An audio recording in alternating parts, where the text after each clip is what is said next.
the heart and soul of our sport, where these players strive to become who they're truly meant to be. No more break, it's time for action. Welcome to Overwatch Contenders.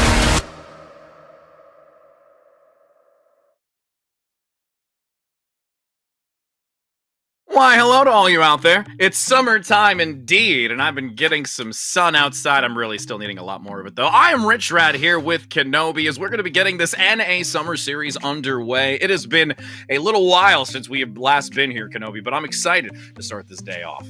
Yeah, I was going to say, you need to work on your tan a little bit if you've been catching some sun. Right? It is not there. You got to get back out there and work on it. Yeah, definitely where I am, it's been humid as heck because all it's been is it's either really sunny and hot or it's really sunny and hot and there's rain involved, torrential downpour, flooding, all of that great stuff. But speaking of great stuff here, Rich, we're back, like you mentioned, for NA Summer Series. I can't wait to get it started. We had spring earlier in the year, now back again for summer, and this season is, shaping up to be a really exciting. Yeah, it really is, and we do have our schedule for today, 2 stellar matches that we've been itching to see, as we do have the start of this evening, to be specifically Good Boys versus Pirates in Pajamas, followed by Strix and Timeless. And again, it's really nice to see, what these 2 initial teams are really going to bring to the table. There has been some roster adjustments, some new blood coming into this to participate alongside with them, and just really interested to see how they're going to continue on, the changes, the adaptations from what we saw in Spring Series. Yeah, I think these are both teams that have kind of done a little bit of retooling. Good Boys and Pirates in Pajamas, we did see them last series in the spring. Pirates in Pajamas did make it to playoffs. They, went out in that 7th and 8th, didn't have a win necessarily for them, and Good Boys, unfortunately for them, didn't make it into the playoffs altogether. But now, as they've retooled their rosters a little bit, they've made some changes that hopefully can propel them a little bit higher. And the first team we can look at here, Rich, is Good Boys starting things off. Yeah, and one of the new additions specifically is we're going to have Pascal. I had a chance to talk with him just before going into this. Really looking forward to being a part of the team, talking just a lot about what they've really tried to refine and grow across the board. They even said that they have some interesting compositions, did not tell me what they were, but some aces in the hole ideas, and we're curious to see what that might just look like with this roster. And these are some names that we've really seen, and even understanding how they've liked to construct a lot of things around Biz specifically. Yeah, I think the DPS line is going to be very impactful, specifically beyond, Biz being kind of the vocal leader of this team, it feels like. And also Thunder, I think, is someone who has had a lot of success, last season on Good Boys, not as much. But beyond that, going back to when Thunder was on Timeless, very good player. Also going back to even on Dark Mode NA, when kind of Thunder really started to show his stuff as being a very prominent DPS player in the region. I think that DPS line is going to be something to look out for, because DPS seem to be incredibly impactful and important in the current state of the meta of Overwatch. But we can also look at Pirates and Pajamas, who themselves have done a little bit of retooling in their own right. We have here this team, Strider staying on, the Hammond player that we know. Got it, it's a new season, got to shout out G4's. Gore isn't here to do it, so I'll do it since it's the first time that this team's going to be on broadcast. But I think that this team, it'll be interesting to see how they're going to be opening up and starting these things off, because I think that, Jola coming in, a very prominent leader type figure, was going to be the coach, but some circumstances, made Sholik have to step in and be that player. So I wonder how the communication structure is going to be with this team. And I think for both of these teams, this is kind of like a good litmus test for them, right? They're starting things off. There's a long season ahead of them. They've had these retooling moments for this roster, and this is going to be a good, chance for them to get their feet wet and see what they can do as a unit. Yeah, the communication dynamic is going to be interesting, like you mentioned, because you did have Zolik being that leadership, that coaching role, and now stepping in as a player, and how it's going to work alongside with the rest of the team. Is it more so kind of, you allow the rest of the squad to take that leadership and then kind of chime in when necessary, or is it something that's going to overtake in the communication and really execute on those actions? So a variety of things that we get to see, and I think this is really going to be a good one between these two because of these variables that we've talked about across both rosters.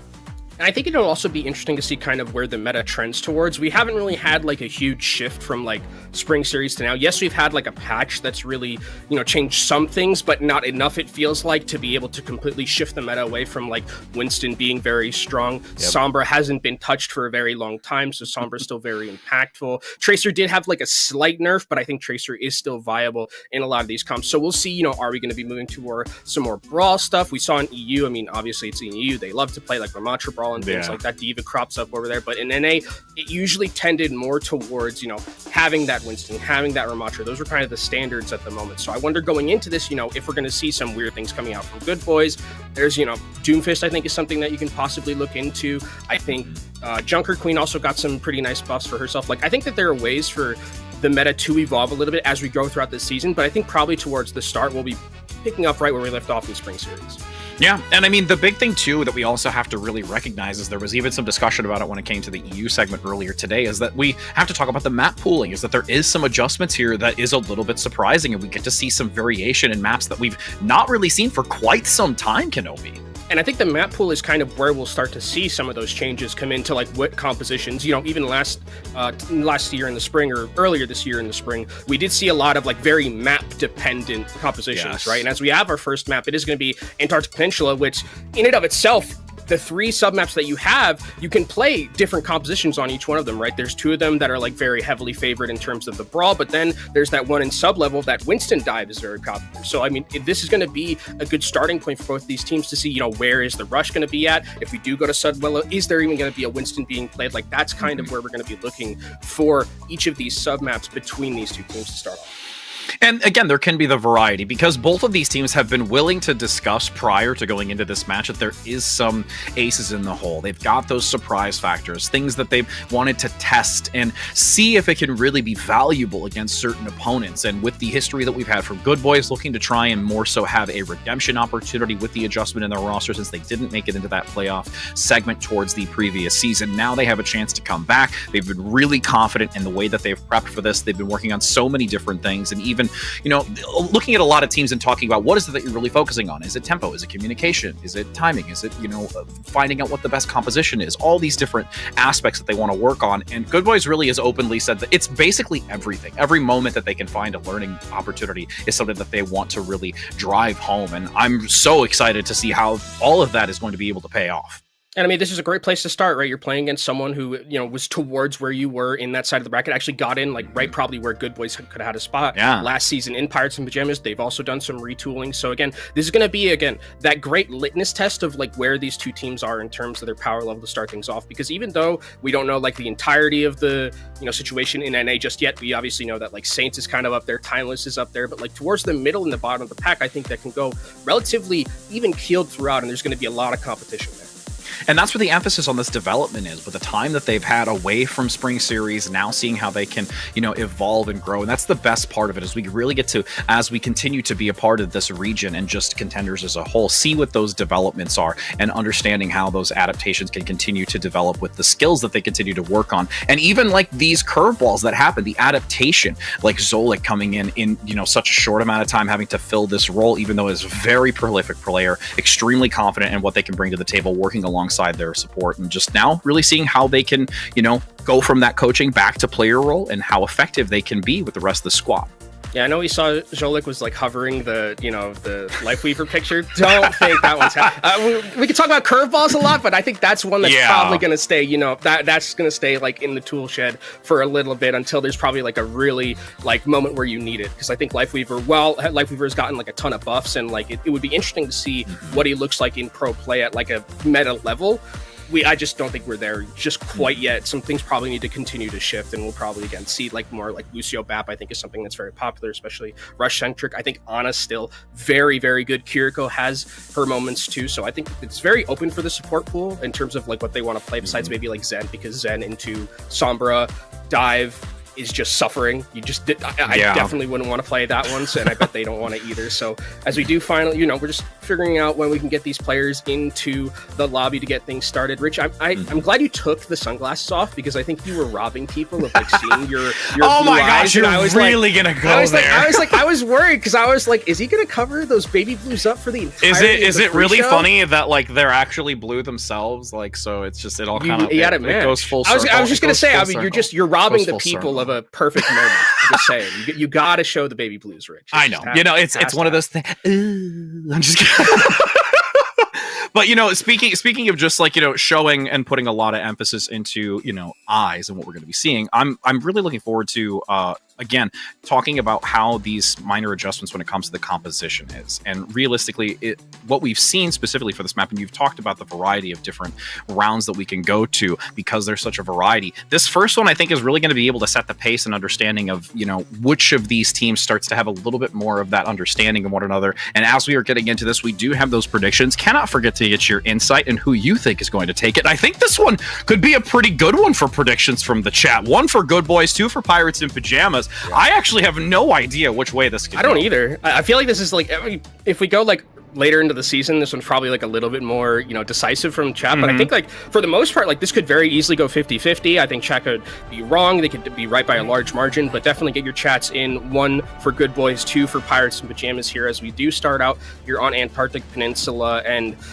you know, because of the fact that you said there's going to be some shenanigans, I'm going to wait and do like the smart thing and not call out anything just yet. Sombra would be like the one where I'm like, okay, that's probably possible.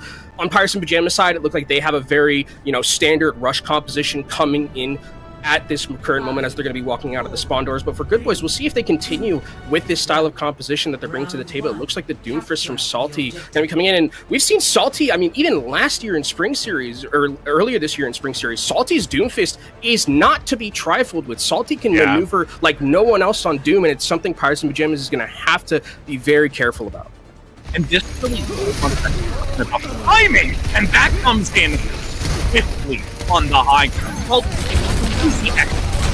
And now has the numbers advantage to surround and completely swarm the remainder of Pirates in Pajamas. And what I loved about that was just the patience from Good Boys at the start, right? They wait for that perfect moment. They get Thunda and Biz into that perfect position behind the back line of Pirates in Pajamas, and it gives space for Salty to go in and just immediately one-shot. And you can see Pirates in Pajamas are having to switch over their composition, right? They don't want to just have the Hanzo standing on ceremony shooting from the high ground because Salty will just execute you. So Pirates in Pajamas have to go to a Sombra and a Tracer themselves, but they keep their Ramatra, so they want to have that presence in the front line and a little bit more poke. But with Chronic here, I'm going to be looking at where these hacks are going to be going. Is he going to be focusing on directly onto Salty, or are they going to go into the back line? There's some great pressure still applied, though, even with this flanking position collapsing onto Salty. Does try to elude, but unfortunately that hack making it extremely challenging. Barely gets out by the skin of their teeth. Great assistance from both Pascal and Noctis to keep them topped up and ready to go as a secondary hack comes in. Full throttle by Strider to press them back, takes the space, and takes the point. Yeah, this is really good from Chronic starting things off, where Chronic is just continuously harassing Salty, but the EMP comes in, two are already dead, Strider's not here, the main tank is gone, and that should be an easy win, an easy cleanup for Good Boys. Yeah, and the biggest thing too is because, again, you had Biz take such early advantage managing to gain that EMP. Okay, and then there's going to be some interesting damage in the back line, harassing. You've got a now cleanup finally from Salty and Biz to stabilize this fight, looking a little sketchy. Yeah, and you're right actually about the fact that Biz was on the Sombra at the start, got the EMP very quickly, and that was really what turned the fight. And Good Boys, still standing here, still trying to make something happen. Salty is hacked, but gets the nano to keep him alive. Staying topped up, playing aggressive. Meteor Strike buys that few extra seconds as they get the massive slam from on high. Strider eliminated, falling back underneath that archway, and looks to stabilize until they can get Strider back in the fight. Oh, Chronic's able to kill Thunda, and now it's a 4v5, but Biz and Jolik on the other end, able to take him down, and now it's back to even keel, but Jolik isn't here, and that's no sound barrier as well, so Good Boys can hold on to this position, 75% up and ticking. They need Pirates in Pajamas to come back in with these 4 ultimates. They need to have a big one here. Thunda, look out for that pulse pump, can potentially make something happen to even this fight.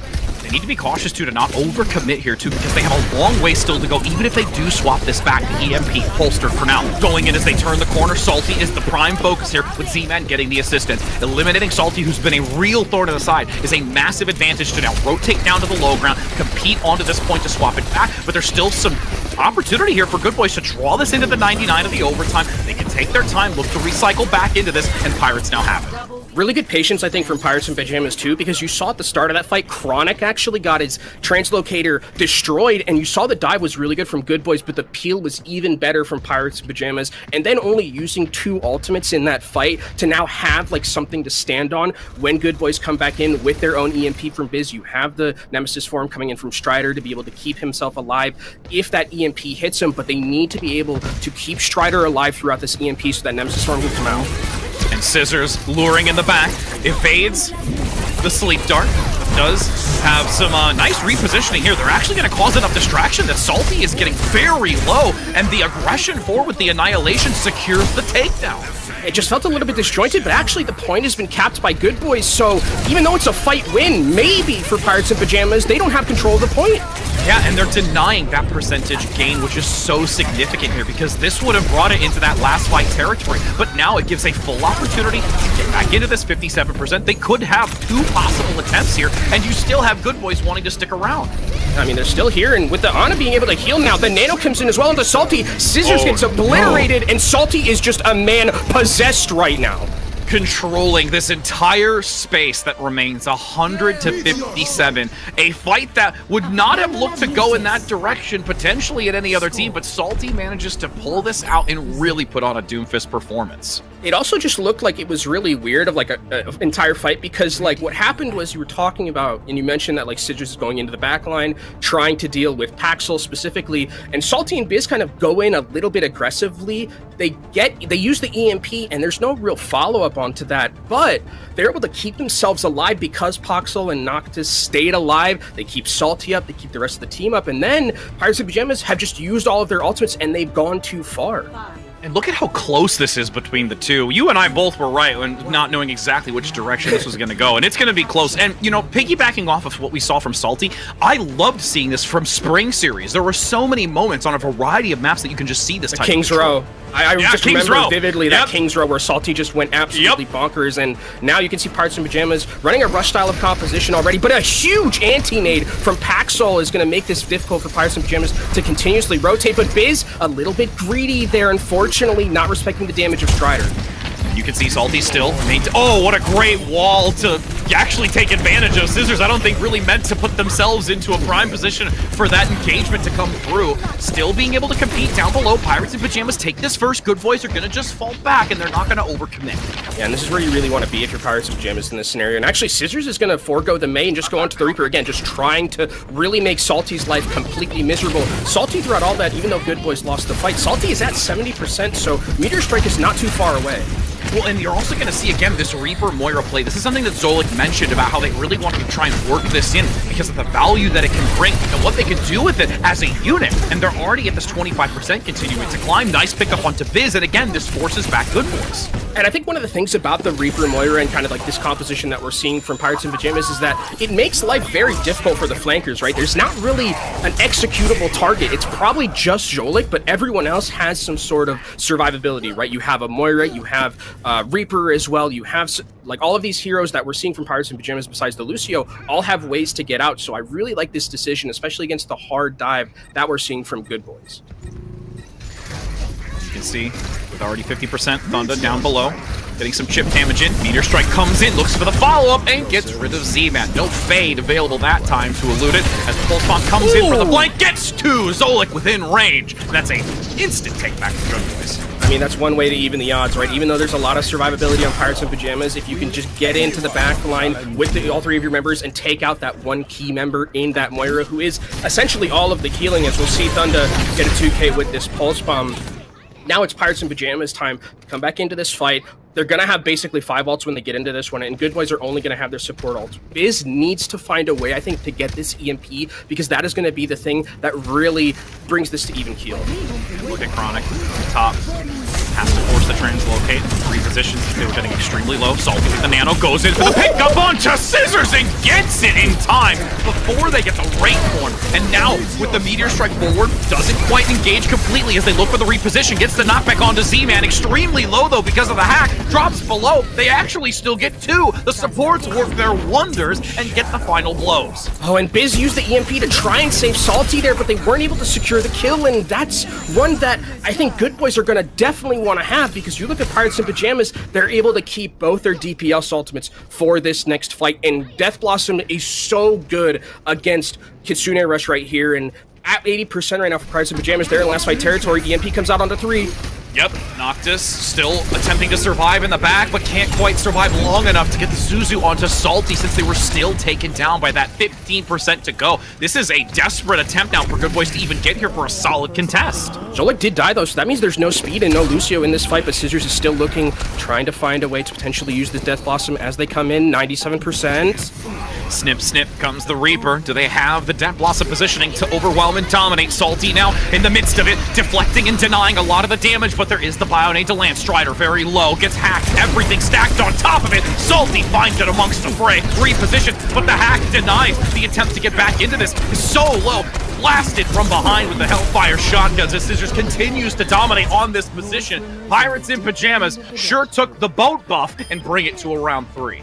And I think this was great, you know, adaptation, I think, from Pirates in Pajamas, because the way that, like, the first map went, it kind of just felt like it was all Salty all the time.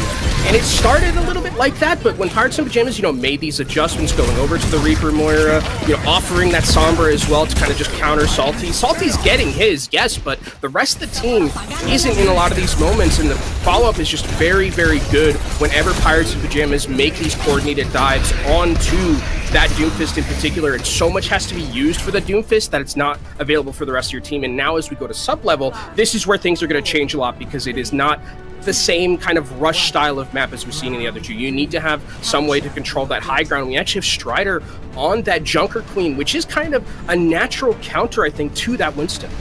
Yeah, it really has the opportunity, especially with the Jagged Blade, to bring them back into the mix. We've seen it countless times in the previous season whenever it does show its face, just because it really denies the escape. Great Bionade, though, coming out from Good Boys to keep them locked into this corner before a more favorable engagement can present itself. Few seconds still remaining before the point does become active, and execution would be brilliant as Biz gets one onto Z-Man, denying the support. It's solely on the shoulders of Zolik right now, which is a very heaven burden, as you've got Biz continuing to fire these arrows.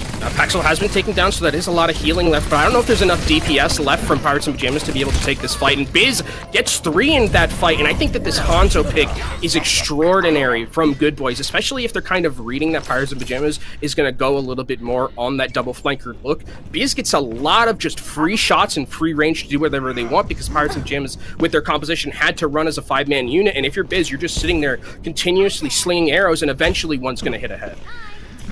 See Salty again going in for a dive, a little bit of chip damage, ever so closely, getting near to that Primal Rage, holding this high ground, utilizing that corner, already utilizing the barrier, so needs to be cautious now if there is aggression from Pirates to push forward. Scissors already approaching that pulse bomb, but so is Thunder as well.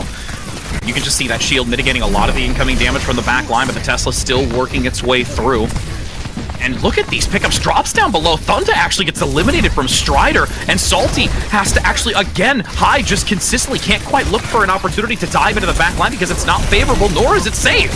Oh, that anti-nade is so big, and they find the kill. That means there's no ability from Paxel to use that nano and keep Salty alive. I think Good Boys was just trying to bait Pirates and Pajamas into that, but a huge anti-nade from Z-Man onto Salty just completely negates what Good Boys wanted to do, and they lose that point. And now it's Pirates and Pajamas' turn to be able to continue to move forward with their ability to poke from a distance here, using Chronic and using Strider.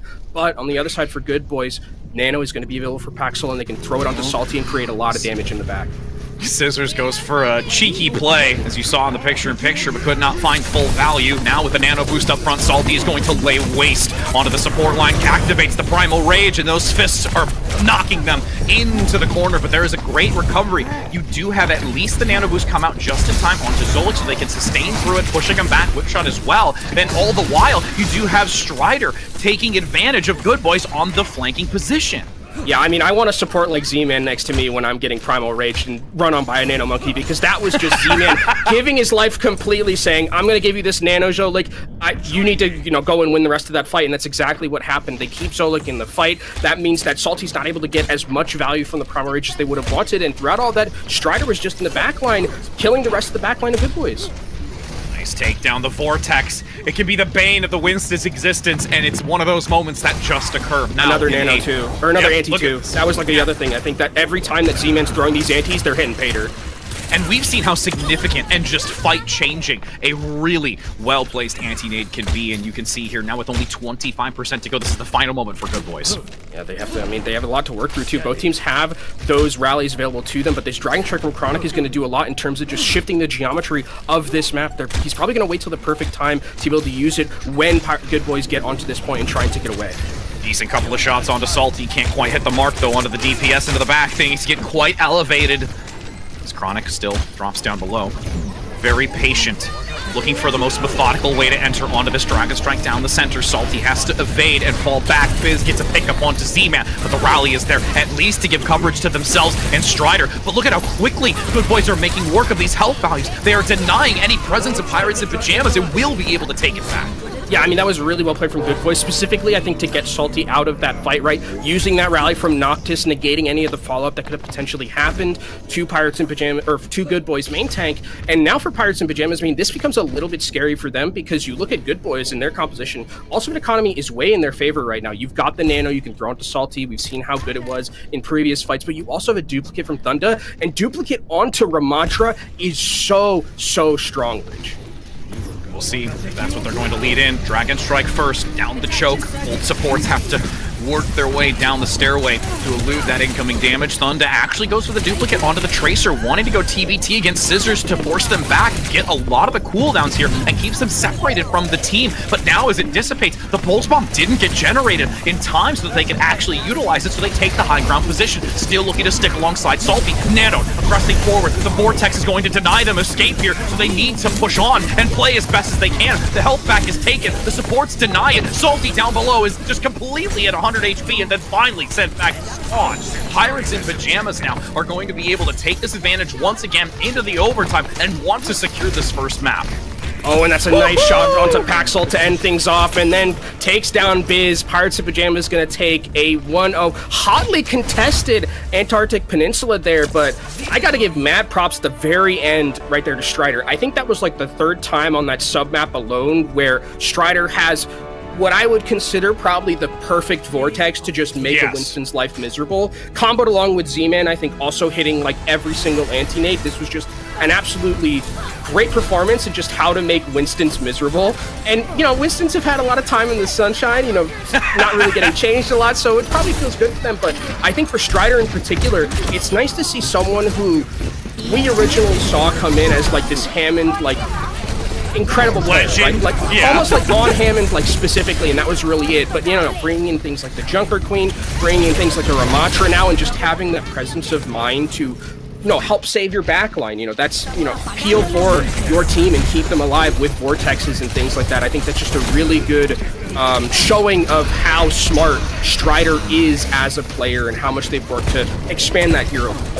And that really is a testament and also just further builds on the statement that came from Zolik when chatting how proud they are of this team and what they've been able to do to elevate. And it's situations and moments like those that really do make it kind of rise to the surface. And to build on that even further, when it came to the Vortex that you were mentioning, we saw the couple happen that weren't on cam. But that last one, the third and final one, when diving in onto the supports, you can see the shift. He's like, what do I do? Forward. Do I go in? Do I go back? Do I go in? Do I go back? I'm going to go in. I'm going to go out. I'm going to go in. I'm going to go out. And like, that's what's going to happen. Like, I don't know what I'm going to do. And that sucks. I'm sorry. That's direct. They're in the doorway. It's like, there's a health pack. There's two supports. There's Strider. Where do I go?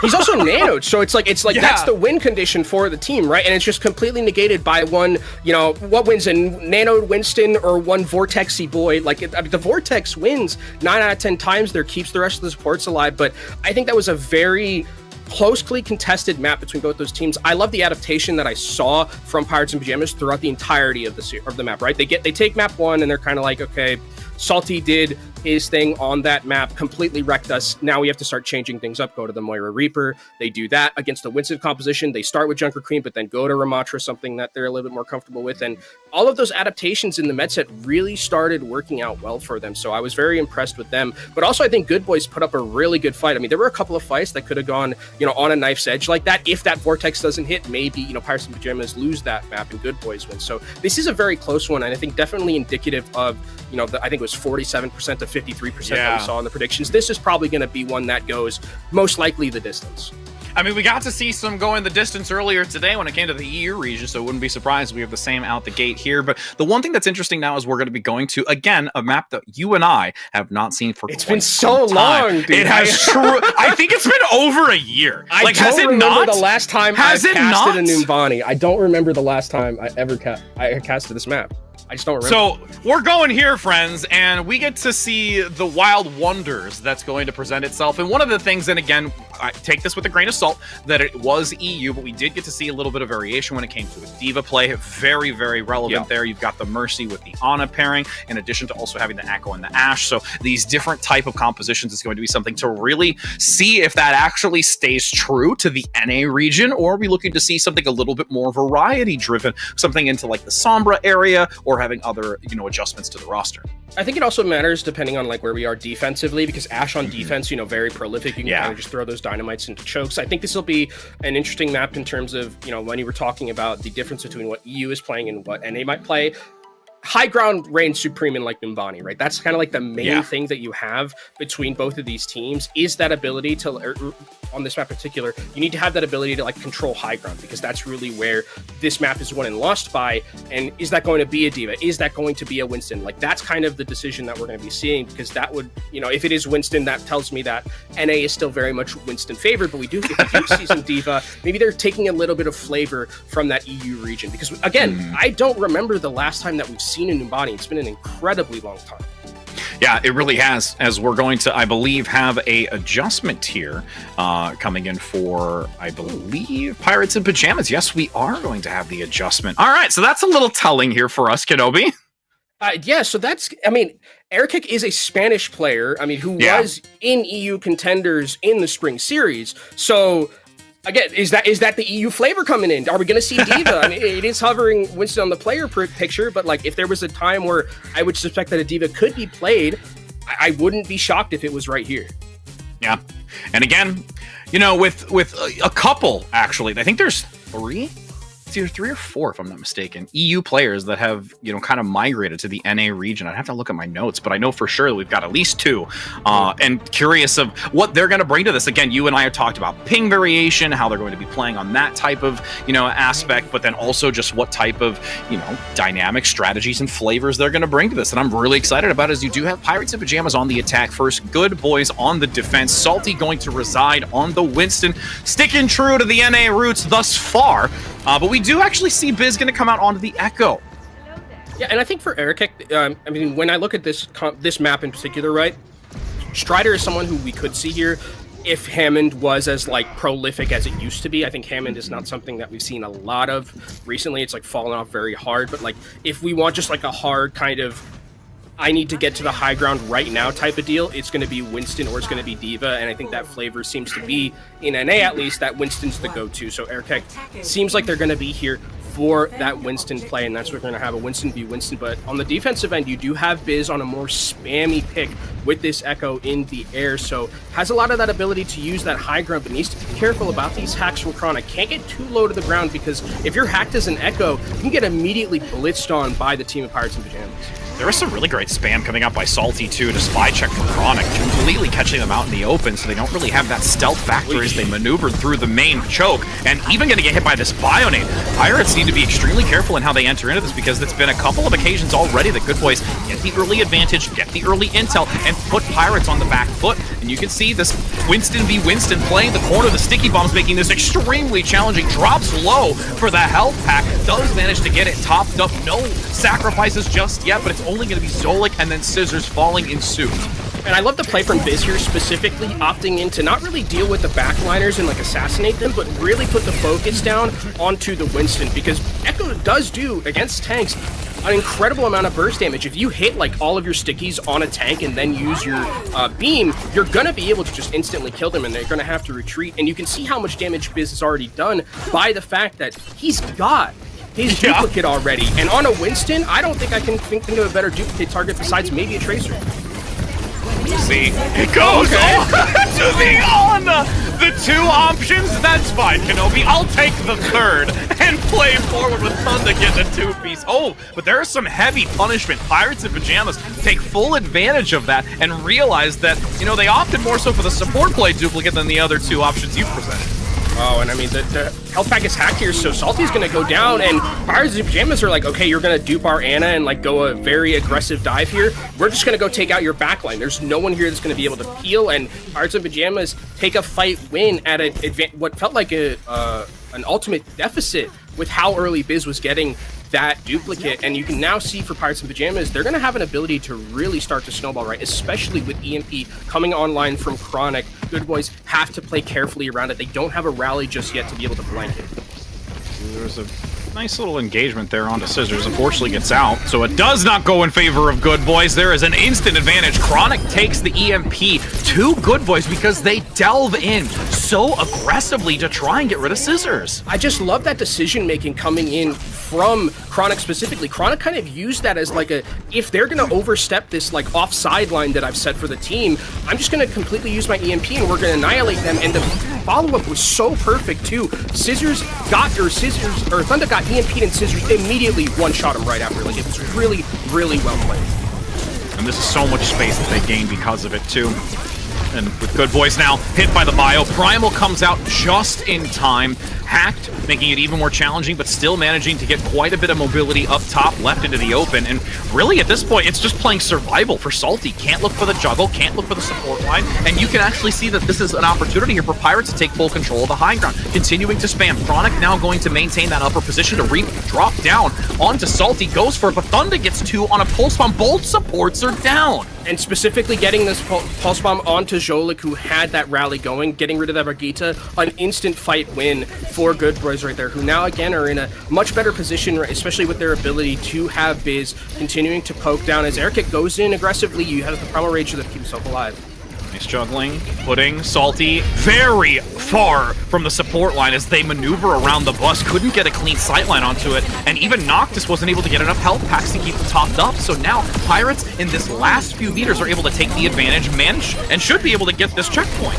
I'm really loving what I'm seeing from Pirates and Pajamas. They're schmoovin' and grooving with this, and I think a lot of it comes down to Chronic. Chronic's Sombra play has been impeccable so far. Just the ability to get they're not just continuously hacking a singular target, they're always switching things up, right? They're always figuring out another way to be impactful, getting those hacks onto key members that are in bad positions, and the follow-up has always been there from Pirates and Pajamas, and I think their communication is just working absolutely wonders for them. A 3.5-minute time bank, an EMP again, Salty is instantly killed. It's just a complete read from Pirates and Pajamas. Control, Alt, Delete. Just saying farewell, or what is it, Alt F4? That's the other one? Just Alt F4. Delete it. Yeah, Alt F4, there you go. That's what's gonna happen, just say bye-bye. As now you see Salty making an adjustment onto the Doofus, going back to the comfort pick to see what they can do in these last desperate moments with 3 minutes and 10 seconds. I mean, a lot of this comes down to, like, the reason Pirates and Pajamas haven't won this map yet is because Thunder has literally, like, a couple of times just won fights with pulse bombs that they shouldn't have. Salty gets pulsed here, doesn't get taken down. The Nano is there to keep him alive. Yep, Pascal keeps him going. Frontline engagement. Salty gets a nice double knockback into the wall, giving them some breathing room here. And this is such a challenging position to be in. This archway and choke point is so devastating for an attacker to work through. And I mean, against a Doomfist as well, where you're just in this small corridor, and Doomfist can just get one punch and you're instantly dead, especially a Doomfist caliber of Salty. I mean, this is going to be Pirates and Pajamas having to really whittle through this defense effectively here, and 2.5 minutes is what they have. I wonder if we'll see any swaps coming out from them. We see Scissors is on the Sojourn here just to offer a little bit more of that brawl potential and survivability. But the thing is, they're gonna have to deal with Biz somehow, because Biz, we saw in that previous map, if Biz is just left alone on high ground as Hanzo, he's gonna be able to fry. Yeah, you need to be able to put them in check, not allowing that opportunity to continue finding these shots. He's up top, Thunder, pulse bomb again, looks for a swing onto the back line, heavy chip damage. Vortex a little bit strayed away from the squad, look to try and lock down Thunder, but goes just wide, and that's a nice pickup again by Thunder. As he was just a centimeter away from the immortality field, and the pulse bomb hit. Now Pirates and Pajamas trying to stay alive during this fight. Maybe they can get Z-Man back on this more in time, or Erica can find a way to get this annihilation and be a little bit more aggressive with this EMP. And Biz getting that recon bolt, making sure that they can get the opportunity of knowing where this Sombra play is in stealth. Look at these shots from the side angle. Nobody ready for it. They continue to bolt, pay attention towards the payload, and then this side angle where Biz is. The Dragon Strike again also causing some serious disruption. Biz now going to round it. Thunda's on the flank. Either way, Scissors is going to get pincered and slammed like a rock. I mean, Pirates and Pajamas are still trying to stay as much as they can here, but I think they just have to retreat. There's really no reason for them to continuously stay on that payload, especially when you're at a deficit and you have Biz just free-firing on this sideline. And you can see Scissors going back over to the Tracer just to offer a little bit of way to try and control that side angle a little bit more, but that 2.5-minute time bank that we had has been dwindled down a lot. Oh, Thunder going against Scissors right there in the high ground, seeing if they can get the advantage now. Patiently playing. Okay, all right. You get the dome, and then the follow-up comes in by Pascal, and now that puts them into a last fight territory. Yeah, that's a great mahogany log right there. Eric did not know what hit him in that fight, and you're right, last fight territory right here. It's going to be, I mean, very difficult for Pirates and Pajamas to win this one. They have to go through this very enclosed area. It's going to be a Dragon Strike Shun, Nano as well. They have to really just brute force their way in with Annihilation and with EMP. And that EMP win condition here. Hack early onto Salty. Hides behind the payload for the moment. The Vortex is actually a little bit, again, wide. Can't quite deny Salty's escape, as you do have the EMP land. It's actually really only onto one as they recover. Scissors gets a great pulse bomb though onto Biz, who's been instrumental in a lot of those shots that come through, but Thunder is still in the mix, looking to strike again. The boom comes late, but Z-Man goes down. You still see Pirates in this last moment trying to compete against it. The Bionade lands. Scissors coming around the side, looks to try and get an angle to find the advantage, as you do see the Ramatra holding strong into the shield, but with a long, wide side angle from the Dragon Strike, gets a pickup onto Zolik. The rally is not there to sustain. Good Boys now coming back with a spawn advantage, forcing back Pirates. The Coalescence is a desperate play aggressively. There's a shutdown onto one, but I don't think it's going to be enough as they are unable to get back as a full squad. Pirates denied this completion. And I mean, Pirates are probably kicking themselves a little bit there because a lot of those fights that were happening in those last, like, 3 minutes, it just felt like they were kind of stuck in mud. Like, they couldn't really move forward. They were just constantly getting blitzed down by Thunder on the flank, by Biz on the flank as well with the Hanzo, and even that, like, the fight before the last one, Erikek just walks forward a little bit too aggressively, right? Gets domed twice and instantly dies, and the fight's over, and then we're in last fight territory. But I think the reason that we even got this hold was because of Thunder. Thunder, until that last elimination that was right there, was deadlifting on Good Boys. It's right now 11 limbs, or 18 limbs, 11 final blows, 3 deaths, most damage in the lobby. Like, Thunder is really strutting his stuff on this Tracer right now. And then every once in a while we see some grade A mahogany just come in. But absolutely, and we can see now as we take the swap of sides, the set, or the checkpoint has been set for completion. Good Boys now on the attack, as we do see that Pirates and Pajamas are going to opt to go into this Ash play, something we touched on a little bit due to the availability when it comes to the dynamite, the value that it can bring, these choke points, bob placement. All of those things are going to be really assisting in Pirates holding on this defense and seeing how Good Boys are going to enter in on this for the attack. It's also going to be good against if Good Boys are going to be opting in to continue to run Biz on this Echo. It does offer a little bit more of that control of someone in the air like this. So Noctis is going to have to, be very careful about Biz's health bar, potentially throw some packs up there. Thunder has to probably play a little bit more for himself at this point, more so than anything, as he's going to be doing up against Scissors. And those are the stats you were highlighting. Stellar play so far. Looking to continue seeing it shine for the rest of this map. Flanking angle has a chance. Zolik so vulnerable down below. You can just see the swiveling of the shield. I must get out, but I am locked in the cage, and Thunder strikes. I mean, what a great coordination. I think a lot of that probably had to do with Thunder relaying his location, being like, hey, I'm going to be behind him. If you can knock him off high ground some way, we're going to be able to get this point. They do exactly that, and it's a very crisp and clean first fight win for Good Boys. 5.5 minutes in their time bank here. Start moving for second. They're swimming through this. As you can see, Salty now just... Salty just having a good old time. I'm just got some foot jives. I got my foot jives. We just play in this corner. We got it. Salty is taunting the enemy right there. just shaking his Winston booty out and be just like, come on, guys, come on, dive in, do it, I swear. Now you can see him continue to take space. High ground, nice whip shot though, denying Salty so that they kind of continue to develop that damage. But look at the Bionade that comes in from downtown. Pascal hits too, so they have to force back. It causes some disjointedness here, and they're playing once again in this high ground. The dynamite comes in from Chronic, is able to hit onto Salty, who is going to still have this high ground position, but a nice whip shot from Jolik pushes Salty off of it, and this cart is going to be starting moving forward with the Nano, but a nice sleep, and the Nano is going to get nullified. Yep, the timing was so close there. You saw the bubble get active a fraction of a second late, so that you did see the Winston just outside the barrier to get slept on the edge. And now you can see that there's a pulse bomb tossed into this. Nice pickup onto Noctis. That gives a chance now for Pirates in Pajamas to hold this corner. But Biz shuts down the flanker, playing aggressive. Nice whip shot again. They are really stifling Salty right now. Salty just hasn't been able to play Overwatch for the last couple of minutes. Airkick ends up going down because of his sleep from Paxel, so Biz gets that one. That means that there's no Primal Rage in this fight. Dragon Strike is used to clear the high ground. Love that decision from Biz. That was a scary moment. You saw the Twin Dragons coming at you. You evaded one, but there's more Mahogany to follow up onto it as Biz gets another, continuing to take space. There's the Nano onto the Tracer play, but is having a hell of a time to be able to work through the back line. What a great recovery here. Noctis playing the support. That's the support I want on my back, like we talked earlier about Z-Man. Oh, man, that was so well played from Noctis. Noctis just the body blocking against that Tracer as the cart will end up pushing through into second point. 5 minutes for Good Boys here to just cap, not even cap all the way, basically about 3/4 of it. And they're going to be taking this to a map 3 at a 1-1 score. And they have the ultimates to just completely roll through this. Luckily for Pirates in Pajamas, you have some stall ultimates like the Bob, like that Primal Rage, but you need to put up a hell of a defense if you want to be able to win this map. And we already talk about how... Yeah, it's definitely a bad start. And we talk about how favored the defensive position can be here for this because how you hold these angles.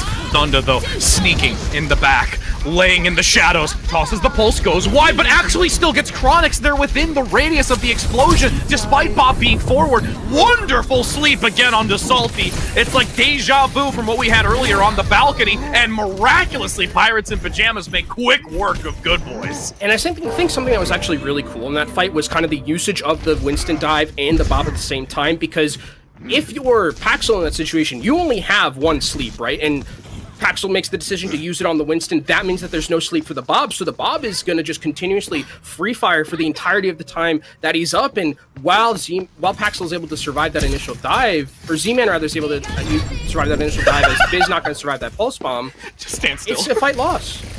Yeah, Biz just like, all right, don't worry about it, guys. I'm gonna go back to spawn. Just let that pulse happen. Nobody saw nothing.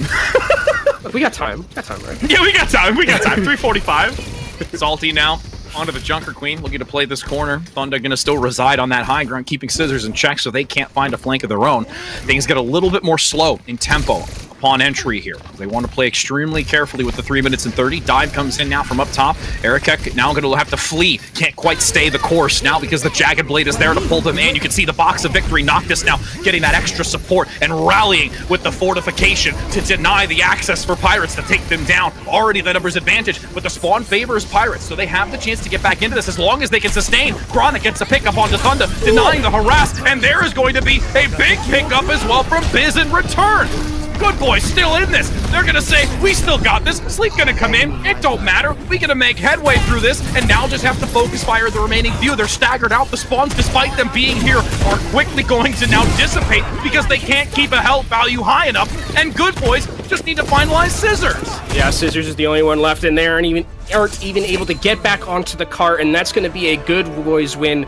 Convincing, I would say, on the offensive end. Like, that was just a steamroll. There was a little bit of a hiccup towards that third point, but beyond that, absolutely crisp and clean coming out from this team. And a lot of it had to do with Thunder, but I think just in general, the team worked together so incredibly well. And again, it's nice seeing Salty specifically on a pick. We talked about this with kind of Strider earlier, on a pick that maybe they're not as known for, being as much of a Doomfist player, but here, a lot of the time, I love the engagements and the timings that we saw from Doomfist. Yeah, really you have to give major credit, though. I think this would have been significantly faster if there wasn't as much denial that was coming through from Pirates and Pajamas. Still, well-rounded play from Good Boys at moments like those. Of course, you just kind of toss to the wind. But literally, like, Good Boys, despite them being completely capitalized on multiple occasions, actually shutting Salty down, they still were able to do this with such proficiency.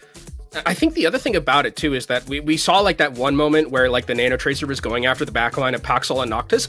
They had like, it was almost like they were unkillable a lot of the time. Even like that last fight, we saw it from the POV on high where they're just, there's a Winston Nano and a Tracer just trying to kill Biz as best as he can, and Biz just every time, heal button, getting healed, getting healed, getting healed, getting healed, and they just never ever died. That backline played absolutely out of his mind as well. That's probably the best I've seen this.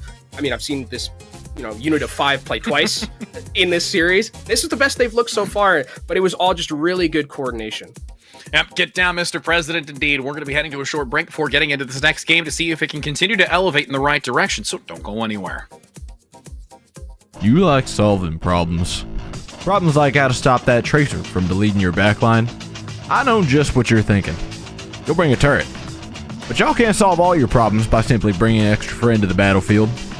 For that, you need the Contenders Torbjorn skin. Solve your problems by connecting your Battle.net account to Twitch. After that, watching Overwatch Contenders Summer Series will contribute to your drops progress, letting you claim your Overwatch Contenders Torbjorn skin. Even your turret gets an upgrade.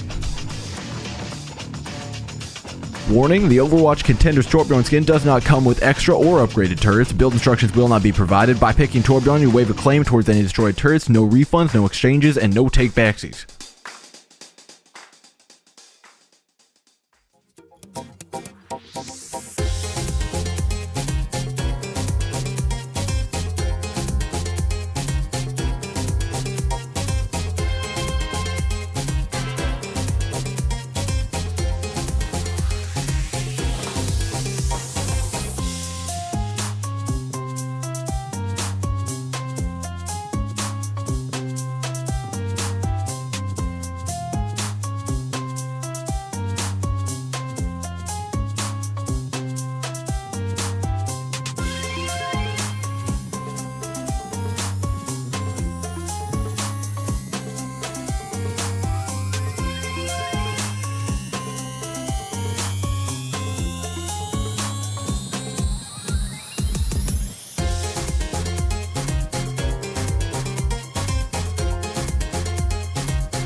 What's up, everybody? We're back. We're here. We're continuing on. It is a 1-to-1 map score, and we've got some subs coming in to see how things are going to change up here at Kenobi, and I'm actually really excited to, again, get to see some more talent on the screen as we're going to first take a look at Good Boys and what they're going to be swapping out, and it's going to be QWQ subbing in. Yeah, QWQ coming into this lineup, seeing if they're going to be, you know, playing something in terms of the Diva or like an off tank. That might be something that we're going to be seeing, because we are going to be going to Circuit Royale, which is obviously a map where it's like, you know, some things never change, I feel like, in Overwatch. And this is a map where it's like, it's Sigma. Like, yeah, come on, it's probably going to be Sigma. Like, we have to, you know, be honest with ourselves. No matter what walk of life, whether it's Contenders, whether it's collegiate, whether it's even competitive play, it's just, it's, you know, comp games where I'm never going to win. Yeah, Sigma's there. I mean, that's just it's one of those things where it's like it just offers so much in terms of just like the map, right? Being able to control those sight lines, being able to help out your snipers a little bit, push farther, push more aggressively. You have a lot of good poke yourself, and it's good, coming along with Baptiste and like the spheres and things. So this definitely screams to me that like we're going to be seeing Sigma more so than anything else. As we do see Pirates and Pajamas also making a swap themselves. They're bringing in Strider back into this lineup. I wonder if Strider is going to playing the Sigma. I would be shocked if it's not Sigma, just because I think it's like it's either that or like a Junker Queen maybe, but even then I'm just like that's probably me just like having PTSD from like when we saw Junker Queen all the time on this during Jotes. I'm pretty like, sure I don't think PTSD. That's happening now. I think this is probably going to be like Sigma Mirror more so than anything else. I'm pretty sure that's just your flashbacks talking. They just rise to the surface whenever you think about that. But yes, since we are going to be... Oh, goodness. Oh, actually, I think we are going to have a shift, if I'm not mistaken. So a little bit of our conversation, I think, for one. Actually, no, we're getting bait and switched by Fraud. We love you. They like to mess with us a little bit. It's okay. It's like one of those keeping us on our toes. It's the first They're really keeping us on our toes. It's because realistically, we talk about, you don't want to jinx yourself talking about the squad that's going to come out of the attacking side. You don't want to do that, do you? No. Well, we got a little bait and switch. But nope, we're right. Circuit Royal. That's what we're going to be going. You can see it right there. It's the actual picture. I have my verifiable proof. Somebody clip it. Yeah, Rich, you're not going insane. Congratulations. I'm really not. I know my age might say otherwise. Is not caught up to you just yet. You're so lucky that I'm a good friend of yours. Listen, it happens to us all. I'm almost, getting to the other edge of 30. Can you not? Not yet. Just not yet. I'm just face palming right now. So glad that you can't see it. But yes, with Circuit Royal being the thing and what kind of compositions we're going to see, I'm really excited again, realistically, like, think about it. We had Ramatra Winston when it came out at the start. We're going to go on to Circuit Royal. We have a little bit of like shifting when it comes to the DPS line. Now we're having some shifting into the tank line. And I really enjoy across a series, the different types of components that can be brought to this and the puzzle pieces that, shift around a little bit so that we get some variety into what we actually get to see. And it really tests a lot of what we've heard from a lot of these players where they say, they've got this depth of hero pool. Pascal, again, talking to them and getting that intel of what variety they have and how all these different facets that they want to bring to the table to try and keep their opponent on their toes. These are moments like that. And I think you mentioned actually a hero that I completely forgot about on like a map like this, but it actually is kind of reminiscent of what we saw on Shambali, where I think actually Ramatra is something that we could see Strider play, right? We saw Strider play it earlier in the series. I think that this is like a fine map for Ramatra. It kind of does similar things that the Sigma does, where it's like you can kind of hold angles a little bit, you can poke down from a distance. You have a little bit more of like infinite range, I would say, with Ramatra, where you can like poke very far because you don't have like any fall off or anything like that. So that is definitely another option as well as we go into a map like this, because I think that it's kind of that Sigma or Ramatra style of map. Even when you go to like third, I think it's like really good to play Ramatra because you can get a lot of value in those enclosed areas with Nemesis form punches. Yeah, as we do enter in onto this map, we will be able to find out exactly which side they're going to be on. I want to more so focus on that defense first and see just exactly what they bring to the table. Because like you said, if it is going to be this Ramatra that we like to have into it, I'm super excited to see how that plays out, because I think that realistically, Strider could do a formidable job, because there was a lot of value brought, especially when we talk about, in first map of Control and how they played it. Though we're actually going to have good boys on the defense first, and QWQ coming out onto the Sigma, and we actually get to see a little hit scan coming through. I missed Widow v. Widow. Please keep it. This is the Widow map. We talk about this being like a Sigma map. It's the Widow map as well. Like, it's just a map where Widow kind of reigns supreme. These long-range hit scans are so important. And you know what else I missed, Rich? I missed the piano. The piano. Yeah. You know what's funny? Piano. Is having that picture. The best part of it is like, oh yeah, everybody on the defense. We're gonna get into our positions. We're gonna get super prepared for this. We have to hold our angle. Pirates in pajamas. Whoever's in spawn. Hey guys, let's just play the piano. Who cares about talking about anything else? It looks like actually. So Strider is going to be playing the Sigma, so we're going to have the Sigma versus Sigma matchup. And the thing that you're going to be looking out for here is really the Widowmaker play, because I think the biggest way that like Widowmaker works on a map like this is being able to surprise your opponent, right? Where is it going to be in terms of you getting those grapple shots at the start and like catching the other Widowmaker off guard? Also, Recon Dart's going to be incredibly impactful as well, because that also just gives you information. It might not tell you where the Widowmaker is, but it tells you where they aren't, and that is still good information to have. and it fills that void of until the ultimate is available for the Widowmaker. You do get that intel instead of strictly relying on the infra site. So a couple of shots go by, Scissors barely escapes out of that. You can hear that gunfire just whizzing by the eardrum. Now you can see the Scissors playing the corner, shield being broken, but there is a beautiful volley that comes in by Pascal, and a shot to counter though. Volponzo's down, Mahogany has been set to the side. It's priming right now since it's being, what's that thing where you varnish it? What do you varnish? Yeah, varnish is the... Yeah, you can varnish Mahogany. It's like how you make it like nice and shiny. I mean, what's not nice and shiny right now is this defense. It's like it's completely gone right now, especially with QWQ dying. There's like potential of a recontest here, like at the very, very end, but I don't even know if they're gonna risk it at this point. Zolik absolutely obliterates Thunder. Chronic takes down Noxus. Zolik is it. Put that one in the montage, Zolik. That's one you can put in the montage. I want to see the POV of that one first person. Somebody's got to go back into the code and be just like, all right, we're gonna get this firsthand. We're gonna slow-mo this. We're gonna follow the sphere. We're gonna make this Overwatch League credit. Yes. Oh no. We saw that from Thunder. That's not unfortunate for That's unfortunate for Thunder. Oh, we just saw a man die live. Now we do have 4 minutes and 40 seconds working our way up this ramp. Couple of exchanges come through. Strider being the most significant one, losing the tank, as there's actually still some decent presence here to keep that payload moving. And with the Biz eliminated, they're still waiting for a full 5. The accretion can't quite land onto Scissors, who's really holding this angle quite well.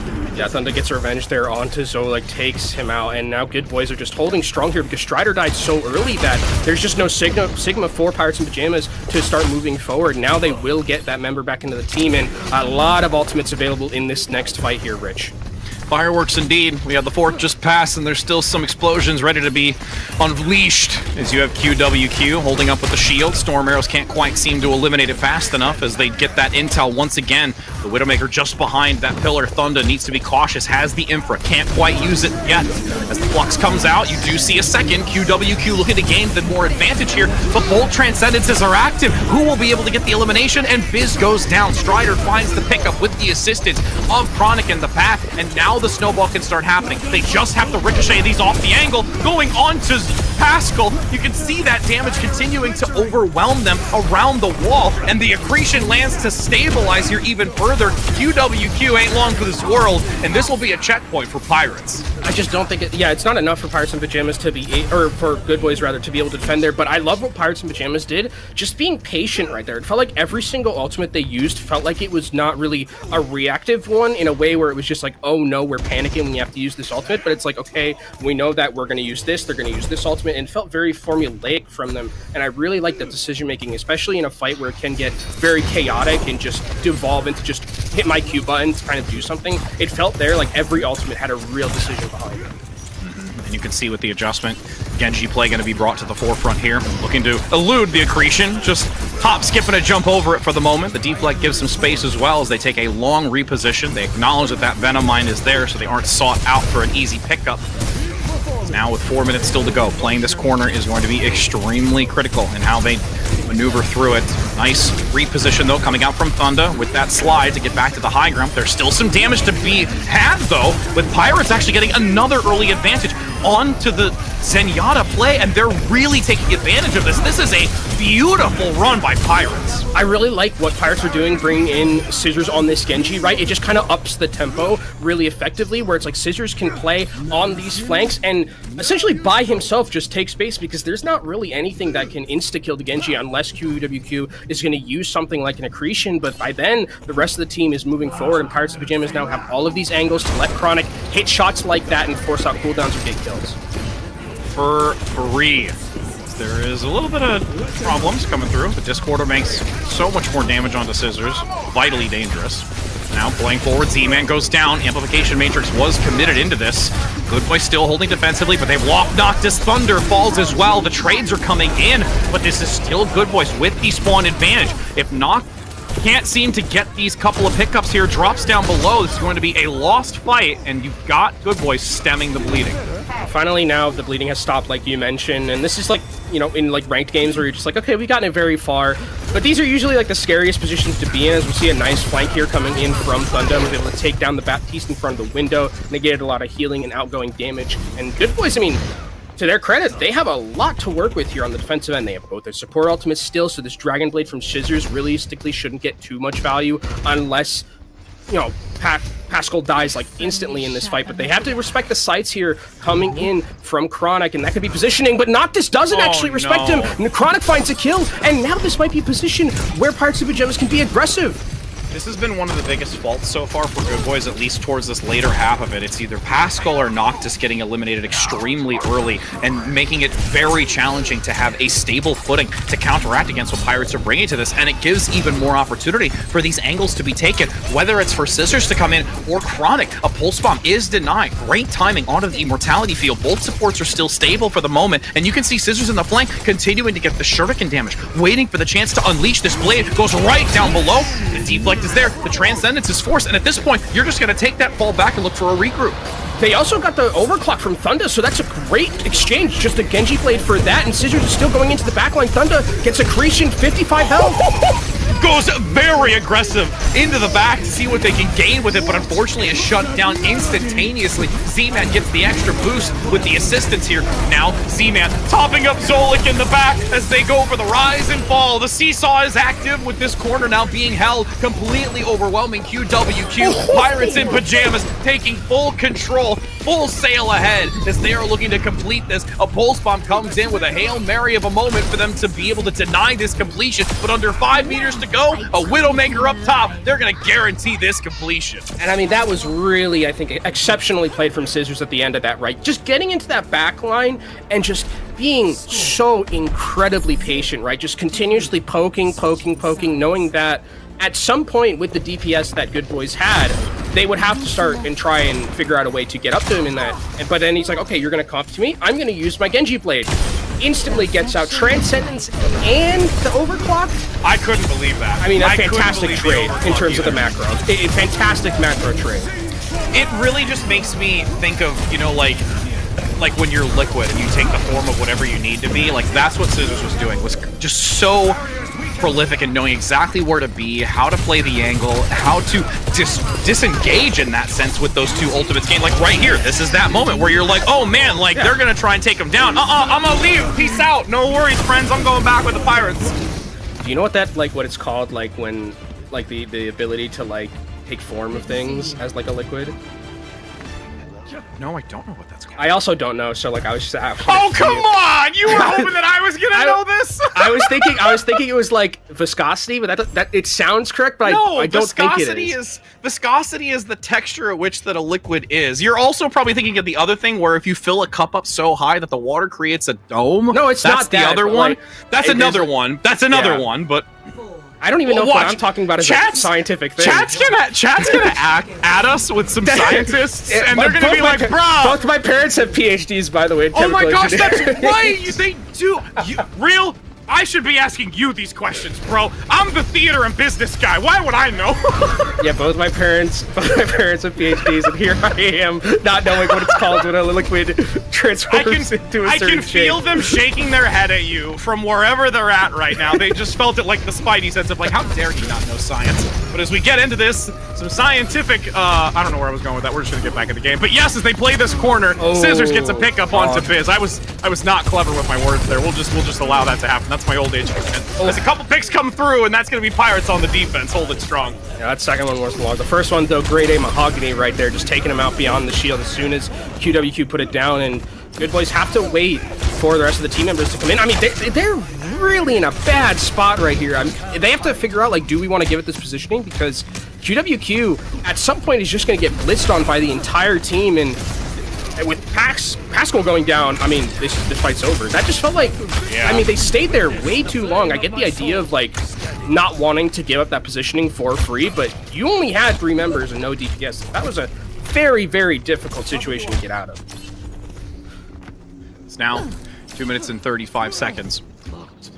And this angle, just walking into it is a fright. Biz gonna, a couple of shots, nice wall though, comes up by QWQ.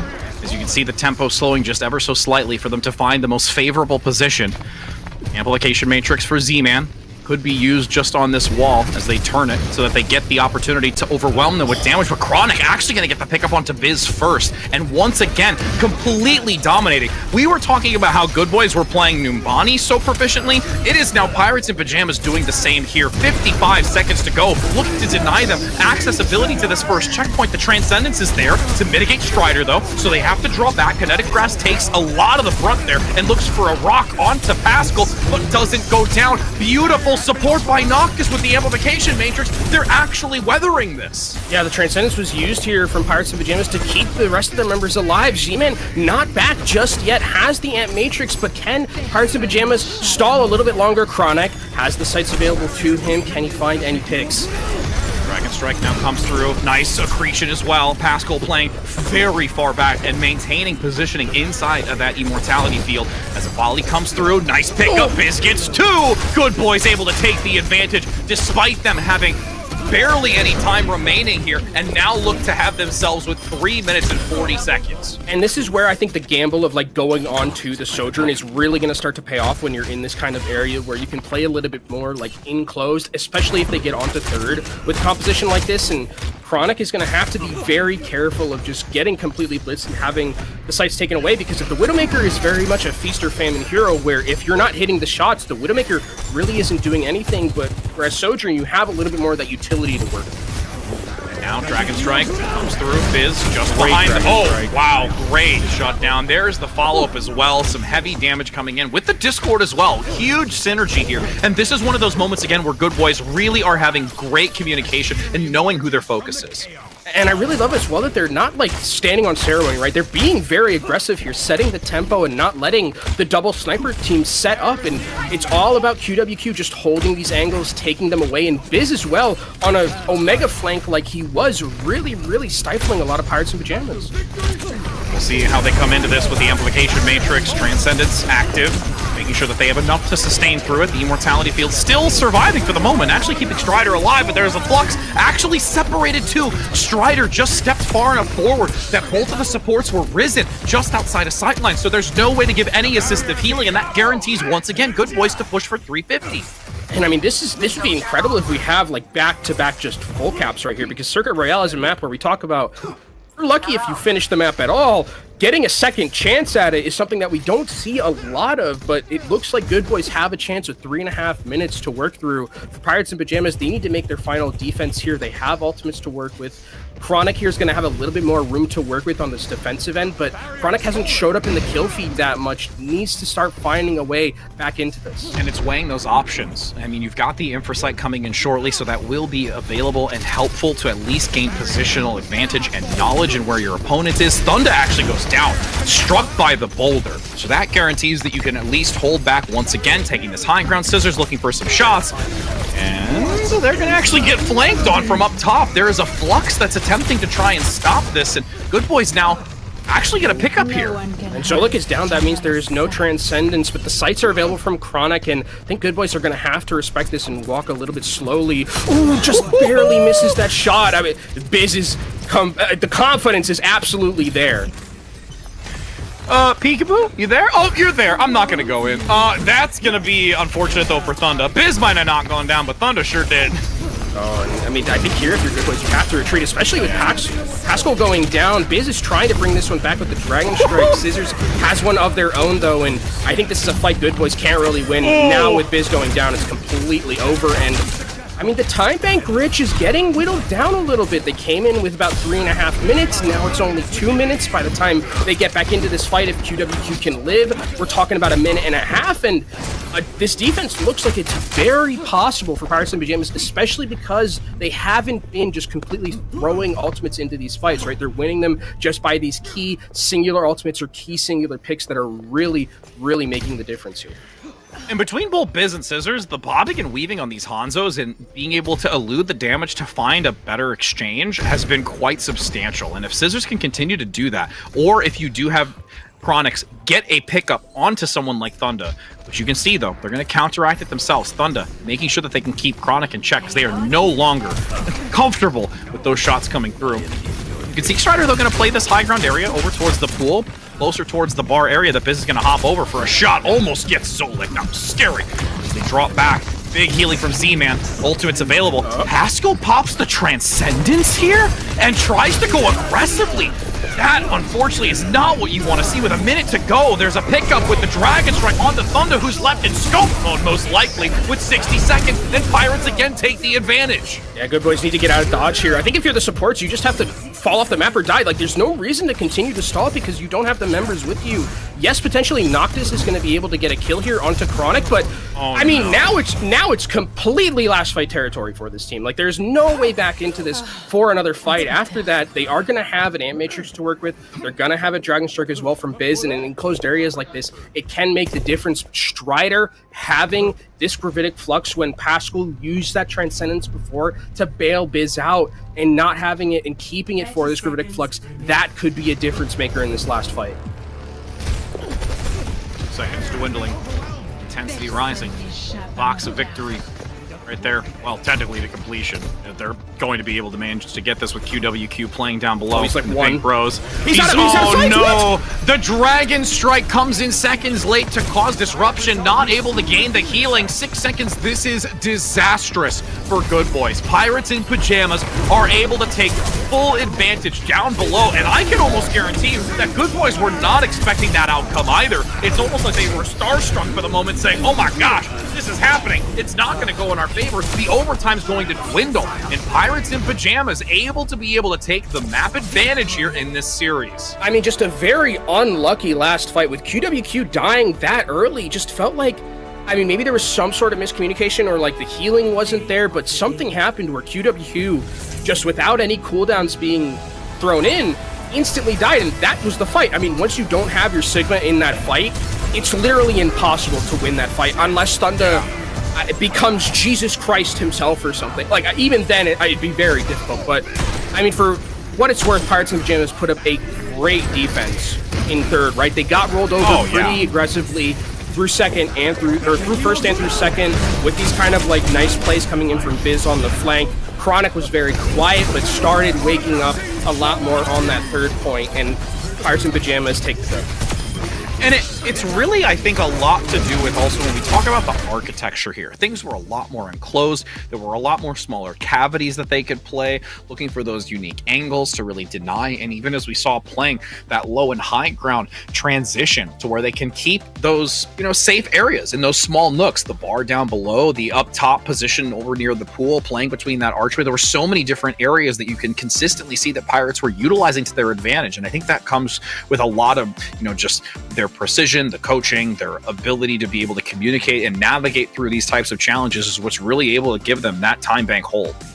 Yeah, and now, I mean, we're going to be going into our push map. I'm not sure what we're going to be seeing in terms of, like, obviously the tank is going to make a big difference about, like, who we see, is it Salty, is it QWQ, things like that are going to make a pretty big difference in terms of, like, what we see in terms of the tank that's going to be played, because we've seen a lot of kind of changes throughout a lot of these teams, and I think that's kind of standard right now in what we see in the current meta of Overwatch, where it's like, there are those certain maps where it's just like, this composition is the best one, and it's like, we need to play a flex tank here, or a more traditional flex tank, more so than anything else. Like we just saw with Circuit Royale, it's like, kind of just need to play Sigma here no matter what. But we do have a sub. It is going to be Salty back into that lineup. So Doomfist is a probability. Winston, obviously something that we saw Salty play a little bit earlier. So this is going to be going back to a little bit more standard for Good Boys here as they try to bring this to a map 5. Especially when we get a lightning fast response saying Coliseum, I'm pretty sure we're going to see some lucrative Doomfist play coming out of this one. Salty's I'm thinking that he's going to come out on top and be like, yo, let's go. I'm feeling the salt, and I'm going to throw some salt at you. It would be a bit... I wonder, though, like what we see from Pirates in Pajamas, because I think from them, if we do see Strider stay in the lineup, I think it's like, okay, Winston's a possibility. I think it's not something that they'd, like, want to probably run the mirror into, but, like, I think Ramatra's really good here, right? I think it, like, in this enclosed area, especially at first, like, in that first, like, I call it the podcast hallway, where it's like you just have this area where they're kind of just like jockeying with each other for positioning at the start. Like Ramatra's really good in those scenarios, and if you're playing Doomfist on the other end, you have to play it a little bit more carefully and a little bit more slowly. So we'll see as we go into this matchup what we're going to be seeing. I think the DPS also matters a lot, because we saw Biz play very, very well on that Hanzo, but Tracer is also something that we didn't see in the previous map. Now coming into this map, I think we go back to it. Yeah, and you talked about the whole podcast hall. It almost makes me want to like pull up my chair and just be like, all right, we're gonna sit here for like a good like couple of minutes. And just we're just gonna just get me out of the screen for old days. Yeah, we're gonna talk about the old days. Remember when you could play 3 Bastions and 2 Winstons? Oh my. Well, I'd be Goats. like 3 Winstons, 3 Bastions. Goats. Remember when Cassidy That right click had headshot? Remember, chat? Yeah, that one will. I think that'll get people's blood boiling if you. Remember when comment on Bastion had a that one, shield? A shield. Oh my goodness! Oh. Now we're yeah. Shield Bastion was the bane of my existence. Shield Bastion was legendary Bastion. That was the moment of when you were a legend. But as we're going to be entering in onto this now, we will get to see what the selection is compositionally. As it's actually been a while since we've been on this one as well. We actually saw a lot more Esperanza for a while. Even we had new Queen streak. So yeah, this will be nice to cycle back into it. Yeah, it's been a little while. Also, we haven't had a podcast. Gelati, I like it. I mean, what's the difference between Gelati and Gelato? Is there? I'm pretty sure that's like their little cart's name. Like it's Gelati's, like you know what I'm talking about? Like, see, like that's what I'm thinking because I'm pretty sure that you would not see a gelato shop get it wrong. You're Italian, so like I was asking you, I was like maybe there's like a different version of gelato that's just called gelati, and it's like made in a different part of Italy, which is something that they're really sticklers about when it comes to like everything, right? If it's like, if your cheese isn't from this region of Parma, it's not Parmesan. So yeah, it's like not asking for a cappuccino past, in the evening or even with your food. Like that's not going to happen for all those that have seen those videos out there. Yeah, it's a real thing. They get really mad about it. But I'm glad you at least asked me about the food part of it because that part I can talk on. Science, on the other hand, that's a no-go. We're going to be entering in now. No-go for me too. No.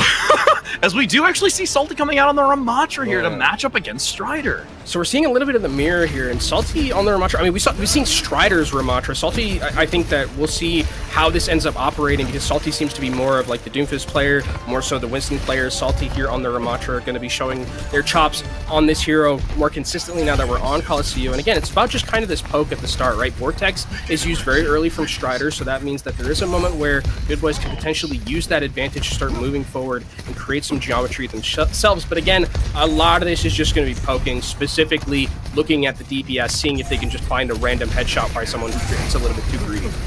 We need our graphic to say a few minutes later, and just have that pop up. A few moments later, so many moments later, the original moment later guy left.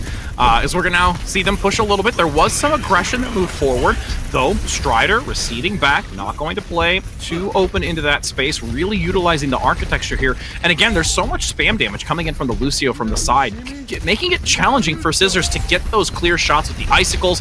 Vortex is again really just looking to zone them back, and we're still here in this moment. We're getting close to what's your favorite Pokemon territory. Like this is really close. I mean, Z-Man has Matrix. That could be the thing that like finally breaks it open.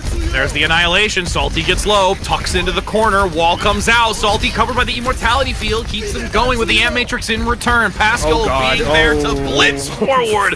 Biz now going to get the first blow in this 2-minute roundabout hall podcast. And we finally see the advantage. I mean, that was like a call an ambulance, but not for me moment. Like that, they thought Pirates of Pajamas were like certain they had that kill with the Ant Matrix and the advantage that they had, but then really well played from Pascal to be able to use that Immortality Field, keep Salty alive, then come back with their own Amplification Matrix, and Pirates of Pajamas got completely caught and completely run over, and Good Boys have a huge advantage here moving forward, especially with Annihilation being so much closer for Salty. Yep. Blizzard now going to be active from Viz, locking them down. You do have the Cryo Freeze forced out from Scissors to weather that chilling zone. Do have the drop down potential. There's actually Annihilation from Strider, and they actually get it quick enough that they can turn this back around. The wall causes some disruption for the escape for Salty, but is looking to just really buy some time here. Actually getting out of here, mind you, with that great... Okay, I was gonna say, all right, I'll let that happen. That's fine. I think that, I mean, there it felt like Good Boys really tried to like set the tempo aggressively there. They sent Biz in with that May Blizzard aggressively, and Thunda actually wasn't there to follow up, and Thunda was just sitting in front of Strider, and Strider's like, okay, wow, this is just a free kill onto a Hanzo. Biz ends up going down very early as well, and Pirates in Pajamas, in a fight that looked like they would completely lose because they were so far behind in the macro, they end up winning on the over-aggression of Good Boys, and now Pirates in Pajamas, they have all of this positioning to work with. Biz is dead! Oh, wow. What a vortex to be able to, again, lock them down, slow them, can't manage to get them to escape. Salty separated down below to keep it contested. Actually gets a pickup, but Strider's the one still yielding a lot more value for the moment, as you can see that Pirates in Pajamas are going to clean it up.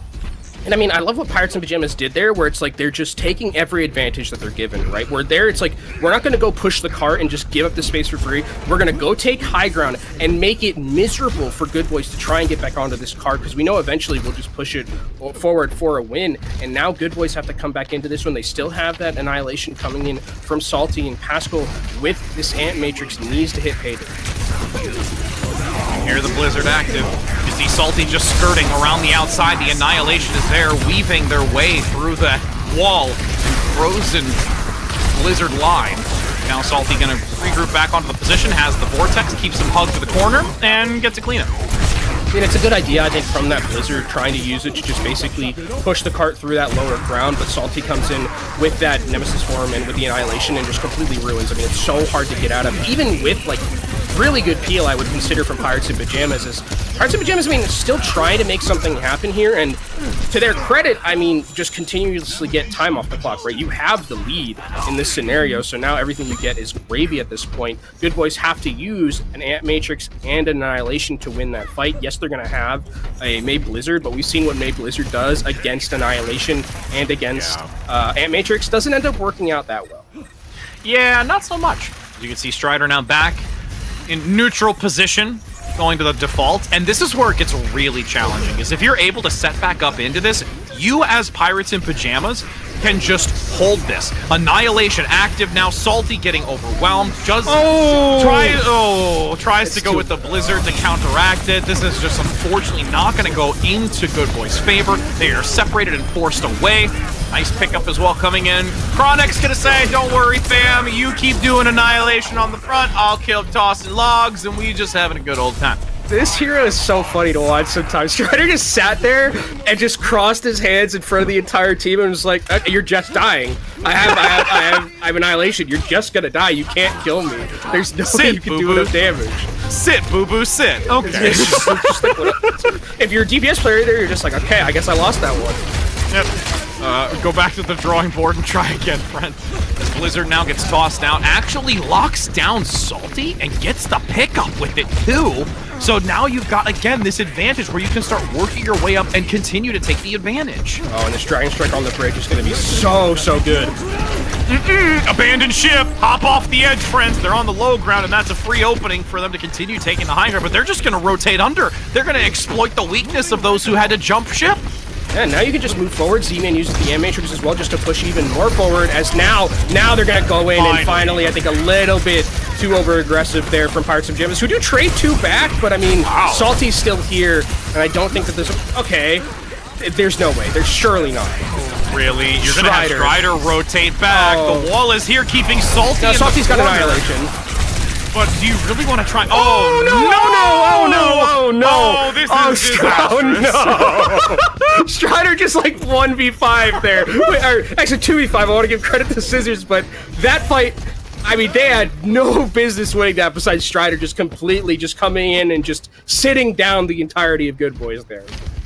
With 106 meters accumulated now, 3 minutes to go, there is a lot on the shoulders of Good Boys now to get back into this. They not only have to worry about the checkpoint, but also the extra distance practically towards completion. And you still have Pirates underneath here playing this avenue. The Annihilation is active. The wall actually blocks them into it, so it gives the opportunity to overwhelm them, but it's still Pirates clapping back. Strider has the Annihilation and says, anything you can do, I'll just hands down do it better.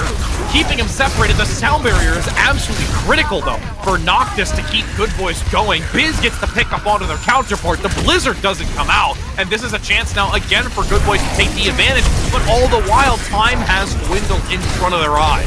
I mean, Strider has taken back one, and we've seen Strider do this before where, I mean, 2 off the board right now.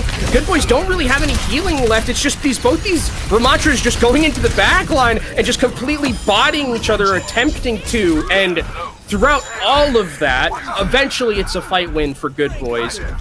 But at what cost, right? You have to use you have to use your sound barrier, things like that. The fight lasted a really long time, which is the worst case scenario because you are so far behind. Now there's only a minute and a half left, and Pirates in Pajamas have a huge macro lead, right? They still have a Blizzard, they have a Dragon Strike to work with, and Matrix is going to be huge here.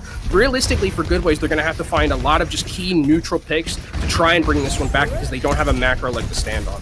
Yeah, and again, we're back to this position again as we saw earlier. That's what you got to get, though, out the gate. An early pickup onto one. You could see that they were separated away. Little disjointed for the moment. Thunder's trying to tumble forward. Annihilation from Salty makes absolute quick work of those that are remaining. So that's a fight win. But again, they need to get to this checkpoint and then continue from there. Amazing coordination, though, from Good Boys. I love the decision where they just kind of find Chronic, who's by himself, and they're just like, okay, we're going to use the Lucio speed, completely assassinate this Hanzo player, and then the best part about it was the peel from, like, Pascal and the wall from Biz kept Salty alive throughout all that. This is going to be so dangerous. The Blizzard is the win condition right now to toss into this as they drop down from the high ground. Dragon Strike comes through. Maywall tries to block them and separate the two. There's 2 frozen still. Zolik gets the sound barrier. Zolik still alive. Is topped up by Z-Man. The amplification matrix comes in. Noctis has to commit the sound barrier to keep them topped up. Thunder takes a flanking angle and goes for the Ice Queen, Thunder. but can't get the pickup. And Thunder's underneath. He goes down. There's still a couple that remains. Pirates has the chance to take this back, but unfortunately, there's far too many numbers for Good Boys. And with those couple of pickups, though, this doesn't guarantee that Good Boys are going to be able to have a clean engagement. They did get the butt crash, though, throughout all of that, so that means the bot is going to start moving forward, and they don't have to worry about the stop right here. But Pirates in Pajamas come back in. Strider, Annihilation's here. Getting Pascal low, 2 go down. Pirates say, let's just end it now.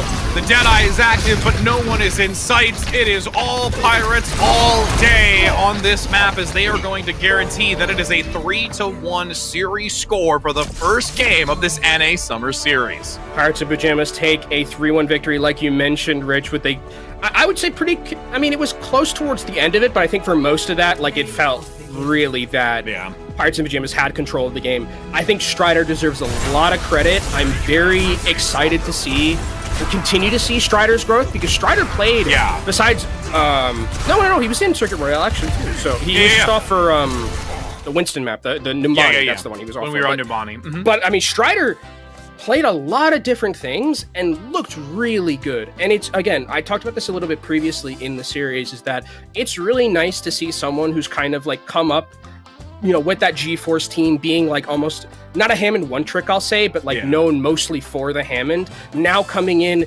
evolving, adapting as a player, expanding that hero pool. It's really great to see a player like that kind of shed the mold of just being, you know, known for this one particular pick, because a lot of what I saw from the Ramatra looked great from Strider. I think the vortex timings, the understanding of like when to go into the back line and like counter fight, a lot of that was really good. The rest of the team deserves a lot of credit too, I think, for enabling Strider in that regard. But overall, I think a great performance in Pirates and Pajamas. And for Good Boys, I mean, they had a lot of really good moments too. I mean, Thunder looks incredible. I mean, there were a lot of times where Thunder, I think that Numbani itself was pretty much Thunder just bring that one for Good Boys to them. So both these teams definitely look like they can be competitive going forward in that middle of the pack.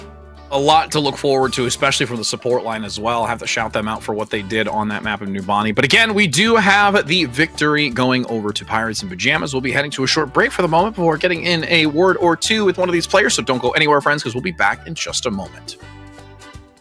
Oh, hello, fancy meeting you here. It's so nice to see ya. Are you ready to survive the wastelands? Then you'll need to bring your shotgun, your axe, and of course, your knife. For your sharp wit, if you get my drift. Hey, whoa. Hold on there. Don't forget to pick up your Overwatch Contenders Junker Queen skin. Yeah, gearing up is as easy as connecting your Battle.net account to Twitch. And after that, watching the Overwatch Contender Summer Series will contribute to your drop progression, letting you claim your own wasteland-ready Overwatch Contenders Junker Queen skin. Oh, that's right. It's time to rampage. Now, get out there and slay with the Overwatch Contenders Junker Queen skin. Okay, Take care now. See you in chat.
We return with a great opportunity to speak to someone who was, putting on a lot of work today. They feel it in their legs. It's like there's so much that went on today. We actually get to speak to Neptune here, coming in from Pirates in Pajamas. How you doing, my friend? Doing great. Way too much work for me, Long day at the office for you. It really was. Long day at the office, eating my lobster mac and cheese.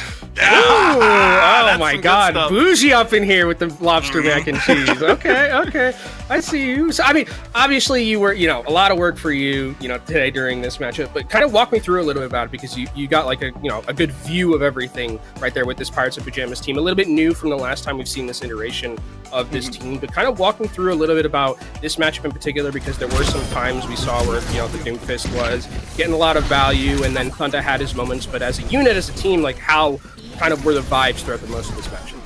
I think like the vibes at Piff are like just incredible. I think they always keep their composure and always think of like how to play their game first, and then if they need to make swaps, they commit to them. Absolutely, and even when it came to talking to Zolik, just I think it was yesterday actually, just really proud and overall of the way the teams kind of come together. Hearing it from you and being able to now see the way that they've played, and that there is a lot of work when it comes to a variety of different things. What's really been like the most elevated aspect of the team that you've really been able to see so far? I feel like just like how they run their environment. I think a lot of coaches don't do this as much anymore, but when they do their VOD reviews, they make sure to ping like all the players and do their own like VOD, just watching the replays in a VC. And I feel like coaches that do that, it really shows how much they care and how much effort they're putting in, and it reflects on the players to do better as well. So I think everyone's just going hard and making sure they're on top of their game and doing as much as the coach and the staff are doing. Awesome. So kind of like going through in terms of like what the meta is kind of shaping up to be right now, because it's changed like a little bit. There are some new things that we're seeing, but it seems to be more like toward the Ramatra and Winston. Do you think we'll see any kind of changes to that, or is it kind of just like, unless we see like a giant patch, it's kind of just going to be the same old with what we're seeing right now? Yeah, I think it'll be like same old. I think against these teams that like play the off meta, like Doomfist, you're probably going to see a little bit more swaps, but I do think that from last season it'll be kind of the same old of just Ramatra and Winston. Maybe some J Queen here and there, but not too much. Okay, so we got to see Strider playing something other than ball and doing quite well. How does that feel? Like, what? Talk me through, seeing this change, because we are finding, me and Kenobi are excited to see it and the way that it's been played. Yeah, I think his comms are actually like really good. I feel like a lot of tanks don't require that much mechanical skill in the sense of being good. And even then, like, he's just incredible at mechanics. He's really good at, his ball is just, deleted. So he's just being able to delete everyone, and I don't know, he's not one trick. Like, his Sigma looks insane to me, in my opinion, especially for a main tank. Agreed, and that's what's been really exciting to see, and can't wait to continue seeing that along with the team as a whole. Well, thank you so very much for your time. I know we have another game coming up shortly, but it's always a pleasure to be able to chit chat with you. So I hope you have a good rest of your day, and looking forward to see what the rest of Summer Series has for you, my friend. Of course. Hashtag Pip1. Thank you. Let's go! Thank you, Neptune. We're going to get a lot of those probably flooding through for a little bit, as always. But now, as we do look to get to our next game, we will conclude this one again. Hats off to Pirates and what they've been able to bring to this. But before we get into that game, we are going to head to one more short break so we can give those players time to get prepped and ready, as we'll be seeing you on the other side of it.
Welcome back, gamers. We're here. We've already got one match, a great interview, and now we're getting ready for another one. And we're quite excited about it because we've got a lot of information on a lot of players that we're going to be having participate in this. And we get to start off with our matchup here with Strix versus Timeless. And we get to look at Strix first here, Kenobi, and see what they've got roster-wise. It's a very interesting roster because we have some injection of talent from other regions, which is going to be very interesting for me to see kind of like how those styles clash, or if they kind of adopt to the NA meta. Names that I think are very prominent to people who have been watching Contenders for a long time. Krondop is someone who's coming over from EMEA. Rymazing, someone who's been in NA for a very long time. But you got someone like Taeyong, who I've kind of talked with some other people, Lafon and Paul, who work on Korean Contenders. Taeyong is apparently a tracer beast, which is something that we've seen can be a carry. We saw Thunder in the last series have a map where just completely tracer dominated. Movement is insane. Patience is insane. Doesn't really need too much help and resources, which I think is exactly what you need from a tracer player in this meta. So I think I'm very excited to see what Taeyong brings to the table and this entire Strix team, who they are playing on ping, which is going to be, make it a little bit different than like what we would see if they were just playing on like neutral here. But still, I mean, this team looks very, very interesting to me, and I can't wait to see how it turns out. Yeah, and then honestly, the big thing too, in addition to not only that, is that we're going to see Krondop as well. Again, another EU player. Got to chat with them briefly, and, being really a part of this roster for 3 days together because of, some assignments and, who was actually going to be able to get there before, player lock-in, and actually has a chance to be back here in this region once again. But, with us talking a lot about Strix, we do want to talk about Timeless as well, and don't want to find ourselves not highlighting them. But we can take a look at this roster as well. And I mean, Timeless was very good last season.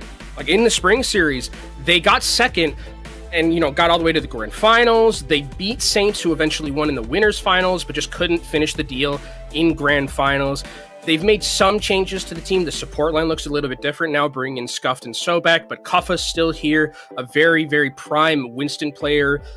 Absolutely phenomenal, I think, last season on that role. Pummy now added to the roster as well, so giving this team the option to play Sombra, because I think at this point, I would consider Pummy to be one of, if not the best Western Sombra that we have, especially what they've done, what he's done throughout the entirety of the year, going back to even Pro-Am when Trick Room was, rest in pieces, but when Trick Room was like playing against the Shock and playing in Pro-Am and doing so well, I think Pummy was a big part of that, especially on that Sombra. And Wub is still here, Wub heads rise up. We know how talented Wub is on this roster. So I think this Timeless roster, yes, it's changed from last season, when they got second, but I think this is still a roster that like you have to be looking out for to be one of those ones going towards the grand finals. Agreed. Significant components here that will bring a very high level of competition against a team like this. And Strix, with the variables that we've already touched on so far, is going to be some of those hurdles that they have to work through already within the roster itself, along with their tech, and then now going to have to be playing against a team that has some extremely stellar competitors, as we are going to be heading on to our first map, which is going to be Lijiang Tower. So that'll be a nice change for us, as we did have a different map on that first series, and we get a second one here. And again, this one with the variety of rounds that we can go into and what they could potentially play, a lot of verticality, even when it comes to control center, what kind of adaptation we'll see up towards this more enclosed area. So I'm not too sure exactly how it's going to unfold here for them. But again, I think this is a map like Antarctic Peninsula that I talked about last series, where it was like, it's a map that offers a lot of variety in terms of like what you can play depending on the sub map that we go to. Like if we're going to control center, what are we expecting? Probably expecting to see like Rush or something like that. Like Ramatra would be something, but like those more open maps like Garden and Night Market potentially can see Winston come to play. So I think that this will be a good chance to see like what these two teams can offer in terms of that tank matchup. I'm very excited to see the DPS matchup because I mean Taeyong and Rymazing versus Wub and Pummy, like that's a matchup of all time. And that's the first day. I mean, I could not ask for anything better to see. Yeah, and I'm looking forward to just seeing Sojourn when it presents itself, because that's what Krondop was talking a lot about, the proficiency that Rymazing can bring with that type of player, or that hero, to the table. And then also just an opportunity for them to, especially Krondop specifically, because this is a chance back from when they were in 2020 on Boston Uprising, a long while ago when things were shaky for the team. It was a hard time for Krondop to work with that squad. And now this is the chance for redemption and be able to compete at a more proficient level with a squad that does have still a lot of talent on it, despite those challenges. We do have the predictions available now for you. Strix for number 1 and Timeless for number 2. Get those in the chat. We'd love to see who you think is going to take this and set the stage for what our expectations are. And I think going into this kind of like between Krondop and between Kufa, like that's another matchup that's going to be really important because I think they've shown like a lot of versatility between both of themselves, and it feels like while there are times where like you might need to swap off for like other teams on like certain maps, I think you can pretty confidently say like for the most part, I think on Strix's side that like I trust Krondop with a lot. I trust Kufa with most things, but like if we do need to go to like a hard like Circuit Royale, like that's probably when we see Clear come into the table, where I think Clear is like the off-tank player for Timeless. So I would expect mostly to see like this tank line stay the same unless we go for Timeless rather, unless they go to like a very hard like off-tank map, and then it's like okay, maybe we need to switch things up. Yeah, and Clear, I've been watching a lot, you and I both, from Boise State and seeing them in the collegiate scene and what they've been able to do, transitioning into Contenders as well. So there is such a value that can be brought with the way that they play methodology-wise with this squad. As we enter in onto this first map of Control, Gardens is the place of combatants. Gardens starting things off here between both of these teams, and already a difference in terms of what we're seeing with the tank line and with the style of composition. We're seeing Timeless actually being the ones to start off on that Sojourn, bring more of that rush style with that Mei, and Strix on the other hand, they're the ones running more of that dive as Krondop gets really overrun and has to just basically jump off the map, and that's a fight won completely by Timeless. You're starting things off, and for Strix, I wonder if we're going to see anything change for them, because that first fight was just not really great for them. They didn't have a way to get in. Now you see Kaon is going over towards that Lucio, giving them a little bit more mobility to start rotating around this map. And actually, we're just going back to tried and true, the Lucio Kiriko. We're back. Yep. Gonna go to what they know and what they've enjoyed playing and feel very confident with. And you can already see that recognition of like cutting your losses with Krondop, acknowledging that, at this point we just have to give way to it. We're going to look to try and attempt this with an alternative outlook. As Krondop gets overwhelmed once again, hyper-focusing it, knowing that this is so challenging, and once again isolating him away from the rest of the squad. A couple of pickup damage here coming in onto Scuffed in the back, but this is still Timeless nonetheless. Yeah, I mean, the thing about this composition is that, like, this is 2 times already where we've seen Krondop kind of just, like, be out in no man's land by himself, and there's not really help. I mean, Lucio is, not great at kind of just, like, coming to your rescue. Yes, there is that ability for Kiriko to do it, but if you're so far away, TP does have a distance that you can't move in. Now you see Kuroda going over to that Ana just to offer that long range here. Yeah, and wanting to see some coordination when it comes to the dive here from Strix to be able to gain the advantage. They've not really been able to do so thus far, touching base on that, separation that we're seeing from Strix. Jump coming through, EMP just outside of the radius. Wub is going to take full advantage of this, and you've got 3 only hit by this. Sobek with the sound barrier, now available to use, but doesn't even really need it because once again, the damage has already been done. Great positioning from Timeless there. I mean, they were so backed up and so split that, like, really Rymazing had only a couple decisions on, like, who he could find as a target for that EMP. The supports weren't it. Scuffed hits a really good Immortality Field and Ant Matrix and completely turns the fight on its head. And now at 90% for Timeless, this is last fight territory. They have a lot of key ultimates to work with, and Strix, I mean, all they're going to have is the Nano. Krondop is already down! Oh, that's an absolute disaster. And now with that being able to put the nail in the coffin, it's Strix really just being here more so to cause contention and reduce the opportunity of completion, but this is still a set play right now for Timeless as they, like that first initial pickup and many after, Strix might just have to look at this as you cut your losses and start seeking towards this next round to where they can maybe gain better opportunity of taking the advantage. There's still a couple of pickups, some attempts that come through, but Wub now with the overclock going to guarantee that they have the influx of damage necessary to be able to eliminate the last few, and that will be round 1 going in favor of Timeless. And I mean, that was just a weird round. Like, Strix had a lot of different looks in terms of their supports. It never really felt like they got their footing in this, like, on that submap. They just lost the first fight so convincingly. They tried to swap up their composition, bringing in the Kiriko Lucio, didn't end up working. They switched back to the Ana, still didn't end up working. It felt very disjointed, and, we do have to remember that this is a team that, has only been together for 3 days, and you can already see that, like, how favored Timeless is in this one, right? Yeah. 71% coming in from Tret, 29% from Strix. This feels like a team that's going to have to, at least off that first submap, gonna need some time to, like, get its sea legs under it. Let it cook! It's the oven preheating right now. Let's just say that. Maybe it's just preheating. You haven't baked anything yet. Nothing going in just yet, as we now enter in to our second round here to see if Strix is able to gain some advantage. Crandop coming out onto this Reinhardt to compete against Kuffa, who does have that Ramatra, as we've seen before.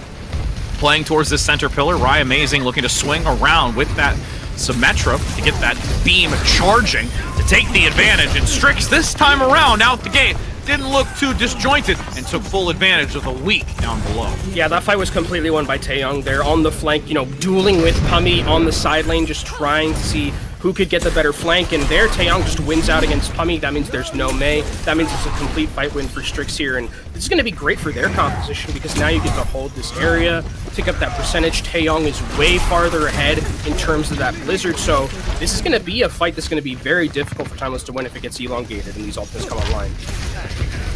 Wall blocks for the moment, separating out one, but there's still a nice choke point to work through. Oh my goodness, that was a hard focus onto Crandop, and there was no way you were weathering that damage. Yeah, a little bit of Icarus there going a little bit too close to the sun in that moment as Timeless will punish Strix over aggression and take back control of this point.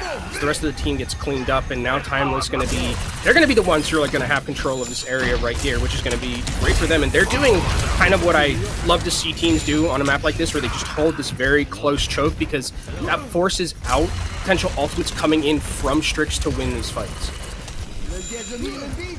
And with Timeless holding on this main position, there is a quick movement speed advantage here for Strix to get in and take a lightning fast approach onto Pummy.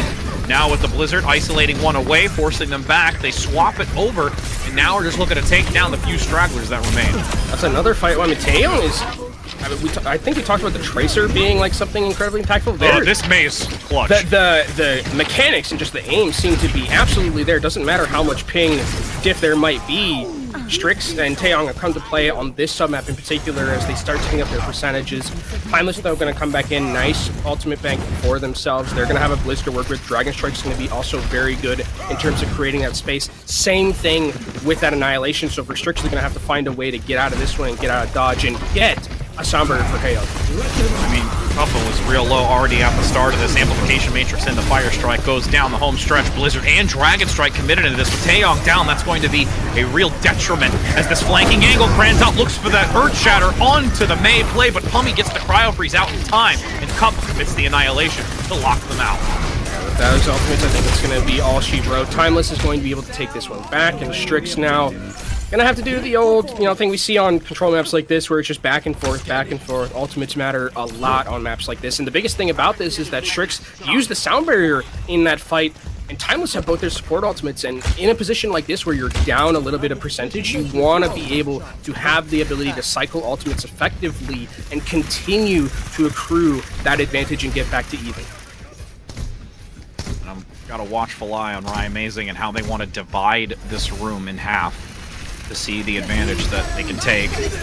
Towards the center, looking for the reposition with a TP, but Pummy's there with the Cryo Freeze to survive through it. Nice sound barrier to come in. It was just enough of a buffer to get Sobek into an advantageous position for more members of the team, which gives them a chance to maybe sustain through it, but unfortunately, despite those well-coordinated plays to recover through it, it is instantly in favor of Strix after they get the first two pickups. I mean, the wall is absolutely perfect from Rye Amazing. Just split the point completely because they know that Scuffed is playing on the high ground, and Scuffed is not going to be able to heal behind that wall, and Scuffed kind of just sat on the high ground, and that was a 4v5 fight that there was no way Timeless could win, and now they have to get someone to the point just to proc overtime. It's going to be Sobek, but he's going to be taken down most likely. Yep, picked out of the skies. You do see the Dragon Strike come through. Cryo Freeze manages to hold on for the moment, and that's going to guarantee the Blizzard comes out. So they completely isolate Kuffa. You are locked into the snow globe. And this now is just a matter of time once again. Deja vu almost here, like we saw in round one, where it was the other way. A Blizzard tossed into the mix up top by Pummy, but again, only buying a matter of time for now. If they, okay, there's, okay. Crandop says, I'm done with you, friends. Yeah, and that one looked a little bit better, I think, for this Strix team, right? They had a lot of these moments from Taeyong, where Taeyong kind of clutched these fights out. Also, the coordination, I thought, especially with the Symmetra and the TPs, worked really well. So it's nice to see kind of after, like, the sub-map where it was, like, a little bit touch and go, more so on that dive composition. The rush composition seems like the comms are at least there. See, the oven was preheating, Kenobi. You had to get to full temp. You just had to make sure that before you put it in, you got to make sure that everything's all kosher. So the question is, what do you think Strix is cooking? What do you think Strix is? I'm killing you right now, aren't I?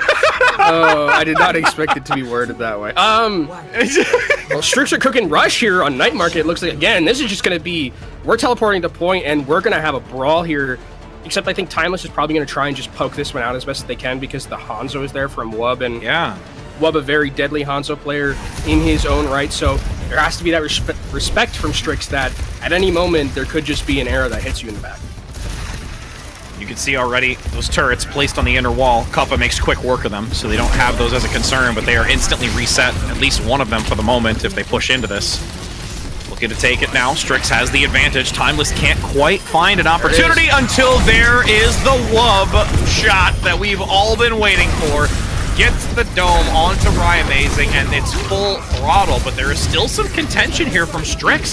They have the point, they're rounding the outside, looking to potentially get back into it, but unfortunately Timeless still swaps it back and now swarms them from the flank. Yeah, but that's actually a really big pick from Sobek. wow. Kurova's not here. That's all the healing lost, and Kurova isn't able to actually find a way to Immortality Field, and throughout all that, Timeless is capped. Wow. But finally, looks like Strix are going to get this one back. Yeah, there was an attempt to boot the Lucio off the edge as well, but they managed to wall right back to safety and come back into this. Timing, again, the synergy there. We might have not seen it as cleanly on that first round, but they've definitely gotten much better. Yeah, this is looking like way better. Just maybe first sub-map jitters for this team where now they can start moving, they have that coordination available to them. They did get, lottoed by Wub in that first fight, but they were managed to, bring it back, stay on, or, stand their ground, specifically from Kurova, who now has an Ant Matrix, and walking into Ant Matrix is going to be so scary, especially with the fire strikes from Krandop. Oh, the angle, though, here from Strix is a little off. It's not going to be nearly as helpful to try and counteract this. The wall does still divide and block some of the incoming damage onto that amplification matrix from Timeless, but there's a wedge of it that still gets so much. And oh my goodness, Strix just says it doesn't matter. We don't need to worry about anything. We're still going to dominate here with this Rhine-Con. I think, again, it's a really fantastic wall from Mirai Amazing, because what it does is it's separate. Like, Kuffa goes extremely deep there with the intention to try and kill the backline while having support from his team, but there's no support through that wall. There's no way to get that healing through, and now look at Strix being so aggressive. They annihilate Wub. Wub is not ready for them to swing that corner as the hammer of judgment comes in. But with the aggression, Kappa now pops the annihilation. Gets a pickup onto Rye Amazing while Scuffed follows up. This is going to be potentially challenging to recover from, since at least they've got this advantage in numbers. But again, there's so much percentage that you have Timeless needing to gain here that you just have Strix wanting to guarantee that they get to this 99%. Yeah, now it's about Timeless just not using any ults if you're them, right? You don't want to use any of them. You want to be able to get this one back and start rotating your ultimates as best as you can. Krandop is actually going to go back into this, see if you can lottery a pin, but it's not going to end up working out as Rye Amazing goes down 2. Timeless takes back control of this point with no ultimates used besides that singular annihilation that we saw earlier, and that's fantastic for them. It was a great play by Strix at the start, but I think they go probably a little bit too over-aggressive there, not respecting the potential of like the incoming damage and pick potential of Timeless, who now, I mean, we're at 40% for them. If they win 2 or 3 more fights, they're going to have this one in the bag, and they have the ultimates to totally rotate this one around if they want to. Yep. Managing their ultimate economy is going to be the most critical aspect of what Timeless has to toss into this. You can see some denial already with the Vortex on one of the doorways. Krandop waiting to enter. Dragon Strike comes in from the side, though. Ultimates stacking up now for Strix. They have something to work with. The wall gets a division, but unfortunately, it's not going to yield any value. With now the Blizzard being tossed into the mix, you have it locked down. Krandop. Just one. Krandop comes in and lays down Judgment a second time here and is able to completely overwhelm. That's the Krandop I think that we've been wanting to see. You're definitely redeeming yourself after the 2022 Boston Uprising squad and making quick work of Timeless in this first map. I mean, they're making Strix making me look a little bit silly on those last 2 sub maps. Right. That first sub map, I was like, oh, it looks like the coordination, might need a little bit more time. They're like, the time that we needed was that literal map, and then now we're just fine. As soon as they switched over to the rush composition, everything felt like it changed. This is nuts, by the way, and this is something that I think they really planned out a lot of the time. Was this Fire Strike and Matrix combo. It's something that we saw a lot during like the Rhine metas of old, but a lot of the times when we were seeing it, it got a lot of value in this series. And this first sub-map was like, it felt like, you know, they didn't have any feet to stand on for Strix with this dive composition, but as soon as they went over to the rush, they look like a completely different team, and if you took the nameplates off, I would have said that Strix was actually timeless. Do you hear that, Kenobi, in the distance? That's the timer of the roast being perfectly done out of the oven. They're cooking roast? I don't know. I was the first thing that came to mind. You know, lasagna. Let's go lasagna. We're gonna hit back to the Italian comment earlier. I'm so shocked that you picked an Italian food. Hey, either that or stuffed shells. Either one, it works for me. You know, bada bing. But yes, Strix really. After that, I mean, this was just so night and day. It just really almost seemed as if it almost seemed as if they were playing with them on purpose. It was like, hey guys, we're gonna look like we're a bunch of chumps. We coming out, we disjointed. I'm gonna be over here all by myself. Like a pool hustler? Are you saying? Yeah. I didn't say it. It's the hustle of Overwatch. It's like, oh, look at me. I'm Crandop. I'm chilling in the corner. I got nobody to heal me. Look at that. And then come back round 2-3. Yeah, I mean 2-3 on the composition where they really brought to the table that rush style. I think it worked like so much better. Crondop, I think, looked a lot more comfortable on that Reinhardt more so than the Winston. I think getting off of that mirror was really important to the success of Strix here. I think Taeyong looked very good on the Mei. Yeah. Even like just like there were some things where I was like for Taeyong on the Tracer that I wasn't like the happiest with. But boy, the mechanics are there. Taeyong this kid can aim. Like, I think that is something that, regardless of whatever else we see throughout the rest of the series, Taeyong can definitely aim. And sometimes that's what you need to win. But I think the coordination was also there from that team. And for Timeless, I mean, it's going to be probably a bit worrying for them that, like, they had that first map where they just were so in control. It looked like they knew everywhere to go, like, every which way to go. And it felt like they completely got flipped on their head after that. Yeah, and I mean, also to just piggyback even further off of your emphasis of just being able to land these shots, they're having to work through ping. Like, they're having to work through those other elements as well, and still finding this type of value. But as we do emphasize that a little bit, we're going to have an adjustment here coming in. We've got the notification that there is a swap up here for Strix going into this next map, which looks like it's going to be Eichenwald. Yeah, it looks like Shadow is going to be coming into this lineup. So maybe, offering a little bit more difference in terms of what the hero pool, especially as we go into Eichenwald.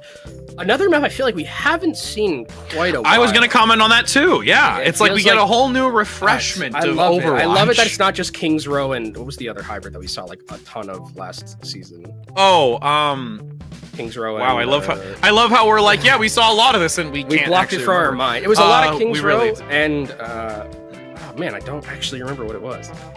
Blizzard World. Oh yeah, Thank yeah, you, yeah, Prod. yeah. Blizzard World. Our Prod is so great. That's what it was. I feel like we only saw Blizzard World and King's Row, but now switching up, going over to Eichenwald. This will be an interesting one as well because I think that this is one where it kind of, at least on second and a little bit of first as well, I think it like kind of, unless you're handshaking, it like necessitates like the need of like some sort of high ground control, whether that's like, and usually it comes in the form of like a deep. Bringing just as a whole was one thing, but then Pummy playing as proficiently as they are, that's something I'm going to be really focusing on as we go into this, so that we can see how they play this map specifically with the Sombra. Where do they get those advantages, and how does that coordination benefit them specifically to counteract Strix?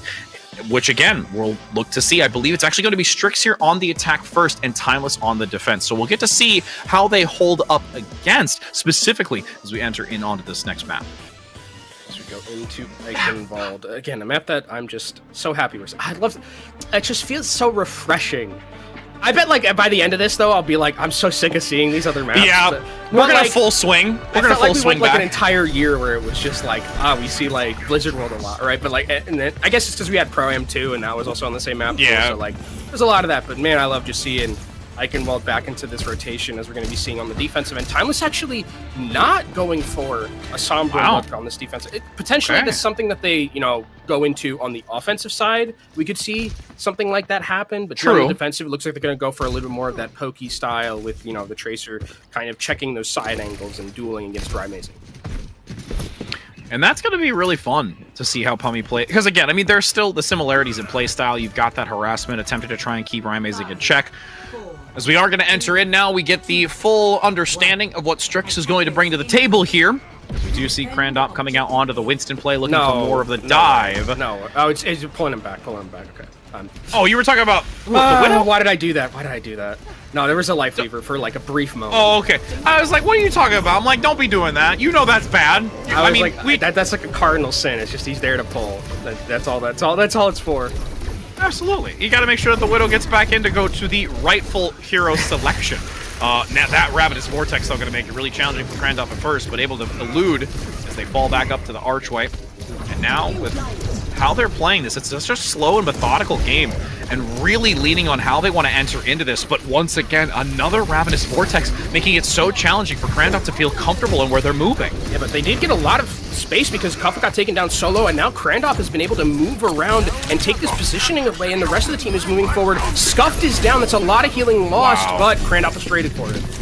Yeah, Shadow is also hitting so many shots to keep this team alive, really getting some key angles to keep them going, as this will be a pretty quick take, all things considered here, with really only a small contention from Pummy dashing back onto it with 5 minutes now to work through the gates. Yeah, and I mean, for Strix, I mean, they played that, I think, extremely patiently and extremely well. It felt like they really just like kind of made a lot of these soft eyes with Crandop, and Crandop, you know, knew his limits of the hero to move forward and take that space away, force Kuffa out, and then just continuously take that space as they're doing again, right? Look at Crandop just moving around, just not really like committing to a dive just yet, but just taking that space and holding it, because there's not really anything that can kill him on the other side. We'll see how this continues.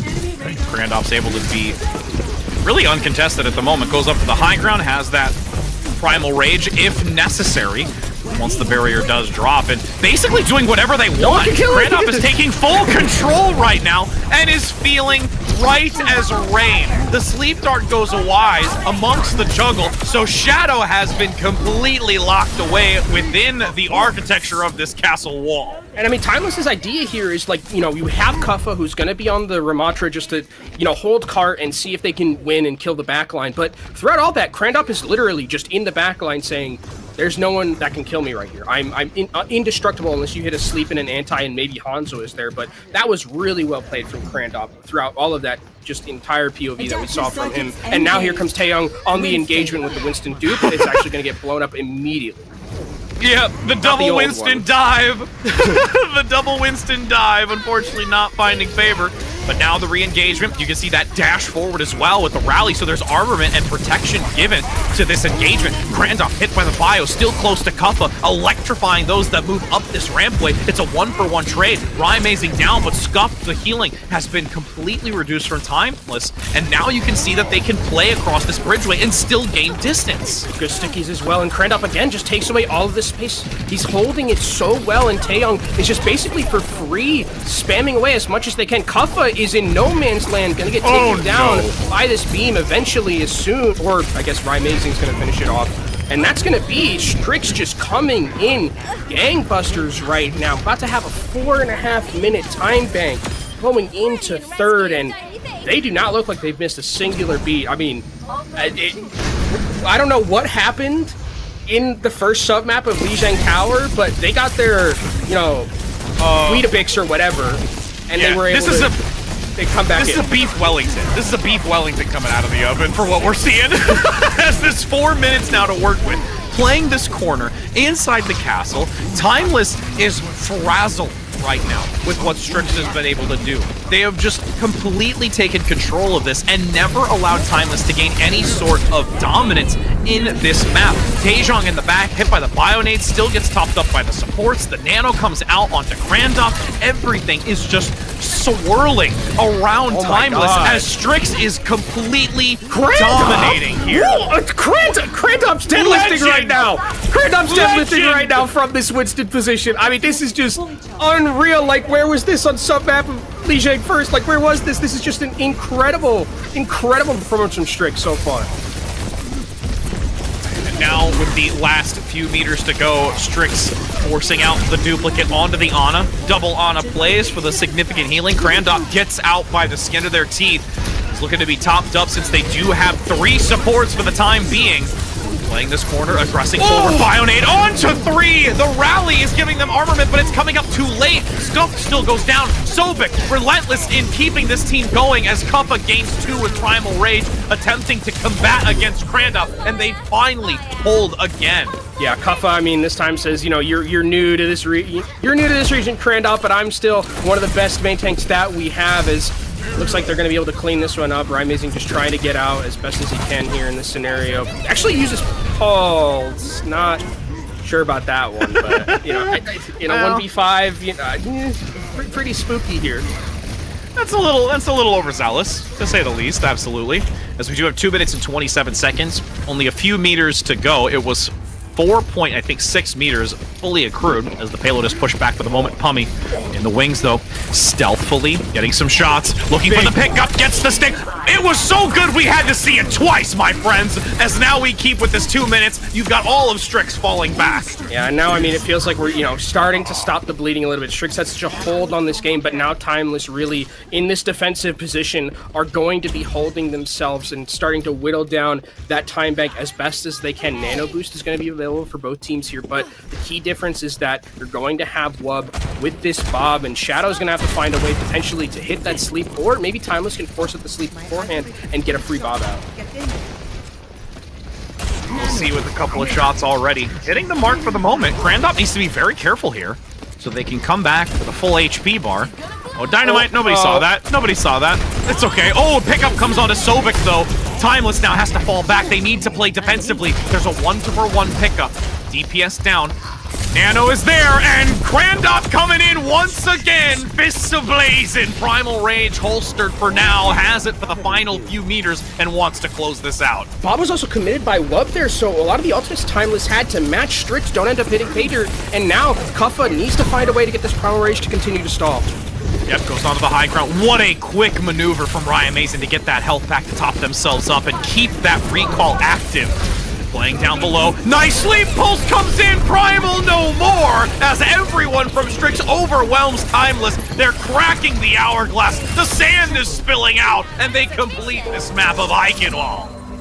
And that was, I mean, throughout, I'd say like 90% of this map, this was just all Strix all the time. Like the first 2 parts of that map, it was Krandop kind of just like, I mean, Krandop to his everlasting credit is like playing incredibly well. He didn't have to play against like really hard other composition because it's literally just like there's nothing that can kill me, I'm totally fine, but they took advantage of that. To the everlasting credit of the entirety of Strix, they're just like, if we're gonna have these moments where you're just gonna let Krandop go for free in the backline, we're totally fine. We have confidence in that, and Strix really leveling up here on this second map of Eichenwald. Timeless had a couple of good moments. Pummy specifically, I think the Ashe decision was actually really good from Wub to hold into these enclosed areas, but it's unfortunate sometimes when you have to go up against such an ultimate bloodbath that it just doesn't end up working out.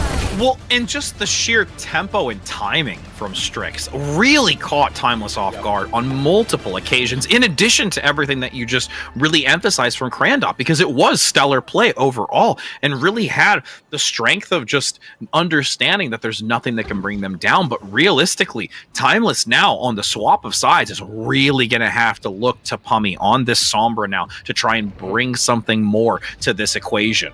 Yeah, and that'll be great because I think, you know, having Pummy, the Tracer didn't look bad by any means, but like Pummy, this is someone who we talk about as like being one of the best Sombras, if not the best Sombra that we have in any contenders, especially from the Western side. And so, you know, putting Pummy onto his comfort, where kind of Pummy made his name for himself, that's going to be something that I think is going to help Timeless in moving forward and operating this dock. And Strix have to know this too. Now that they see both Wub and Pummy on their tried and true DPS duo, when we've seen them play so proficiently, they're going to have to be extremely cognizant in how they engage this, and also be wary of how the backline is going to be harassed. Pummy moving forward now, caught out into the open. just continuing to pepper in damage until they can change the trajectory of the outlook that they want to go for. Both supports are low. Timeless attempting to weather it, and they manage to do so. It's really now Strix, unfortunately, down one. Taejong eliminated. Haeon also going to be brought to their knees, and that's going to be Strix being overwhelmed within the first 60 seconds of this approach. I mean, this was really good, I think, patient play from Timeless, right? Where they want to have this, you know, I think this is what you have to do with Sombra a lot of the time, where you have to wait for that, like, perfect moment. And Pummy actually got a really good hack onto Taeyong, immediately blew the Echo out of the sky, and that's a lot of damage Strix is losing in that. That means that there's no way to kind of kill the Winston. You lose a lot of that spam potential as well. So really, really good timed engagement coming in from Timeless. And now Pummy getting close towards that EMP. The other thing that I think the Sombra helps with a lot of is dealing with the Winston matchup, right? Krandov isn't going to be allowed to just go wherever he wants because he has to always respect the threat of the Sombra. Bionade lands, Nano Boost still comes out from Scuffed, separating him back. Nice whip shot, absolutely. You need to see that consistently with what Kuppa's been able to do. Sobek gets the elimination once again here, shutting down this aggression from Ryan. Amazing. And Timeless, as much as we were hyping up Strix, Timeless playing this really, really well. Still moving the card forward. Love looking for something potentially with this Pulse Run right here onto the back line. They might not even need to use it. Duke comes out on the other side onto the Ana. Helpers are extremely low. Wow, Wub gonna drop down below, attempting to find value onto the 2, but unfortunately cannot. The recall gets them out of dodge for now to cycle back to the payload, so there is still an opportunity to do so as Hyan loses now. That rally has to fall back, trying to compete against it. Oh, Scuffed down though, which is massive, and an EMP clips 2 on the counterplay. Pummy finds the support line and gives them another opportunity to go back into this with Kuppa primaling. Yeah, big on the supports as well. Taeyong is able to trade one back for back, so it is going to be Timeless winning that fight overall, but they do lose their tank. That means they will have to give up some of this positioning because Krandop is still here and Sobek is down. That means that there's no healers on the cart. It's just going to be Scuffed here trying his best from a distance to be able to hit these shots and heal the rest of the DPS up. Wub getting real low, threading the needle there. As you do see up top, Taejong and Ryan Amazing grouping, harassing, but you still have Pummy sticking near the payload. Just gonna keep it moving as Ryan Amazing gets back in, now saying, all right, I'm gonna stop that for now. Krandop playing aggro as we've seen already, seeing what angle they can take. Now it's just gonna be a really slow play for the moment until they can find a chance to dive back in more proficiently. Ryan Amazing got hacked and actually dove on by the entirety, by Timeless, by Pummy and Kuppa. That means there's no EMP, and they also are going to know that EMP was present. So now Timeless can rotate around that, but here comes the Nano into Krandop. Yep, Krandop actually doing quite a bit of work here to the support line, but huge assistance by Kuppa. Absolutely well played, and that's why we highlight this amazing Winston play from Kuppa. Yeah, I mean, Sobek was literally one. Scuff does end up going down for it, though, and Strix, they move back over towards this cart onto the bridge. Haeon getting extremely low, but healed back up by Shadow. And both of these EMPs ready and available. Ryan Amazing looking for one. Pummy waiting in the wings too. EMP could break this fight open completely. Patience is a virtue. Seeing who can find maximum potential here. The rally active, shield bash forward. Both get hit by the Bionade on Timeless. EMP to stack up. Strix is able to get the better end of this, and the most important. Oh well, as I say that though, Sobek is actually hit by the Nano, and they're gonna be able to be the raid boss. We need them to be, but the sleep is gonna buy enough time to deny it doing any more work. Krandop with the primal, chasing down the Ana, sending her to her grave, and dropping back to harass Pummy to keep this defensive hold. I mean, if Shadow doesn't hit that sleep, Timeless win that fight. That's a Nano brig on a like 5-man EMP from, or 4-man EMP from Pummy, and that could have completely turned it. I think Timeless definitely would have won that fight if that Nano brig had been able to keep going and just wail on the rest of the team, but Shadow comes in so insanely clutch with that sleep that it blocks any chance Timeless had to win that fight, and now only a minute and 40 seconds left for them, and they have so far to go. Scuffed is already down. Sobek follows after a huge nade from Shadow. Shadow seems like he's taking over the game right now. Yeah, and Taejong also being there for the final blows to guarantee that there is no recovery at all. Minute and 30 seconds. Kuppa cannot afford... Oh, they're going to just lose him again. This is going to just dwindle the clock to enter closer to that final fight, and Wub needs to be careful here. Wub did not expect that assassination from behind. Pummy actually gets slept here in the back line. Oh, no. Shadow again, another sleep. Shadow coming into this map in particular and just showing out right now on this Ana. A minute left for Timeless. And with where the card is, Rich, I think this is going to be the last fight. It is, and you've got that intel too from Rymazing playing close towards the doorway as they're all working their way to shut down Pummy. Nano Boost now going to come in onto Krandop, playing aggressively. Zobek is down. Krandop once again just raging forward. Hit by the hack though. Needs to be careful. The supports are keeping them alive until the damage finally comes up too high, and now Shadow still gets a counter pick onto what with a bio nade. You see Taeyon looking. Here's the Brig. Looking for the pulse. Can he find it? Zobek hits the shield and gets it! Oh my goodness! It's one of those moments where you wish you could rewind for a hot second. Taejong gets 2, Scuffed goes down 20 seconds. This is dire here for Timeless. Yeah, now it's completely and utterly last fight for them, and they have to send Pummy and Wub just to get to the cart and proc that overtime, but Pummy has EMP available. Both of the supports are on the high ground right here. They're gonna have to eventually move back to that cart once it starts moving, and that's when Kuffa can maybe get a dive and control this high ground. Reposition, goes up top, Great gets the EMP, support, fantastic. both are down. Wonderful positioning, tosses the translocator up there, 2 go down though.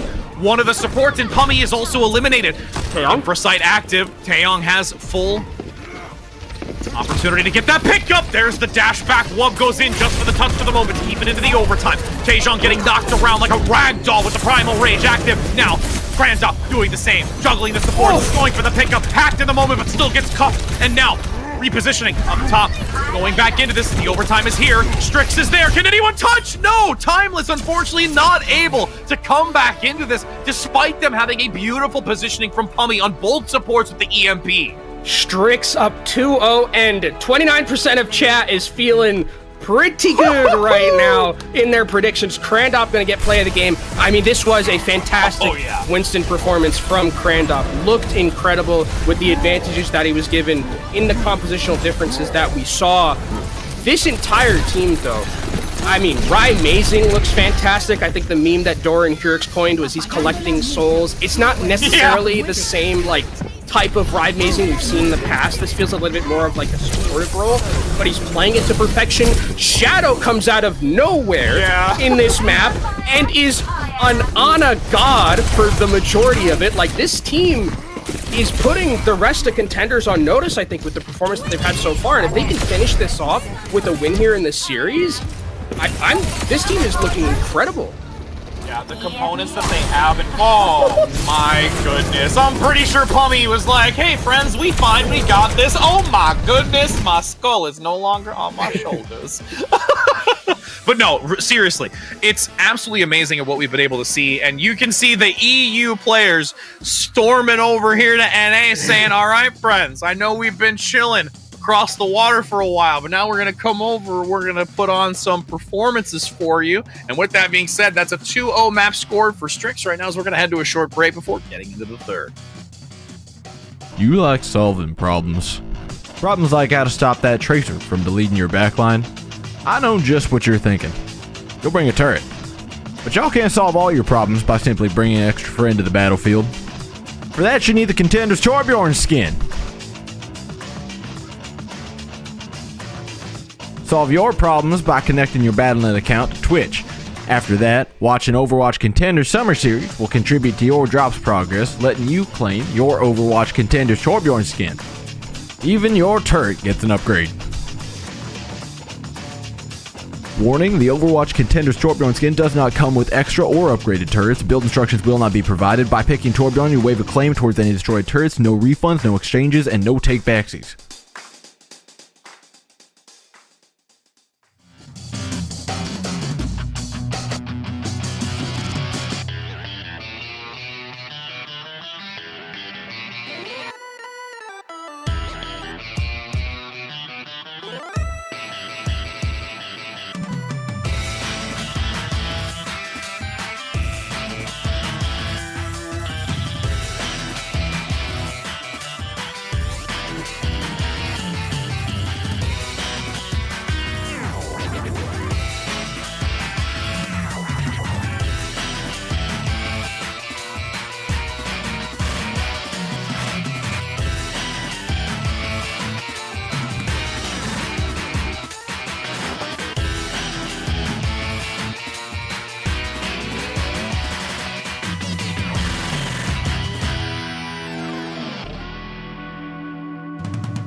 Welcome back. And like you commented before we went to the break, there is a small third of you out there that are feeling pretty good right now.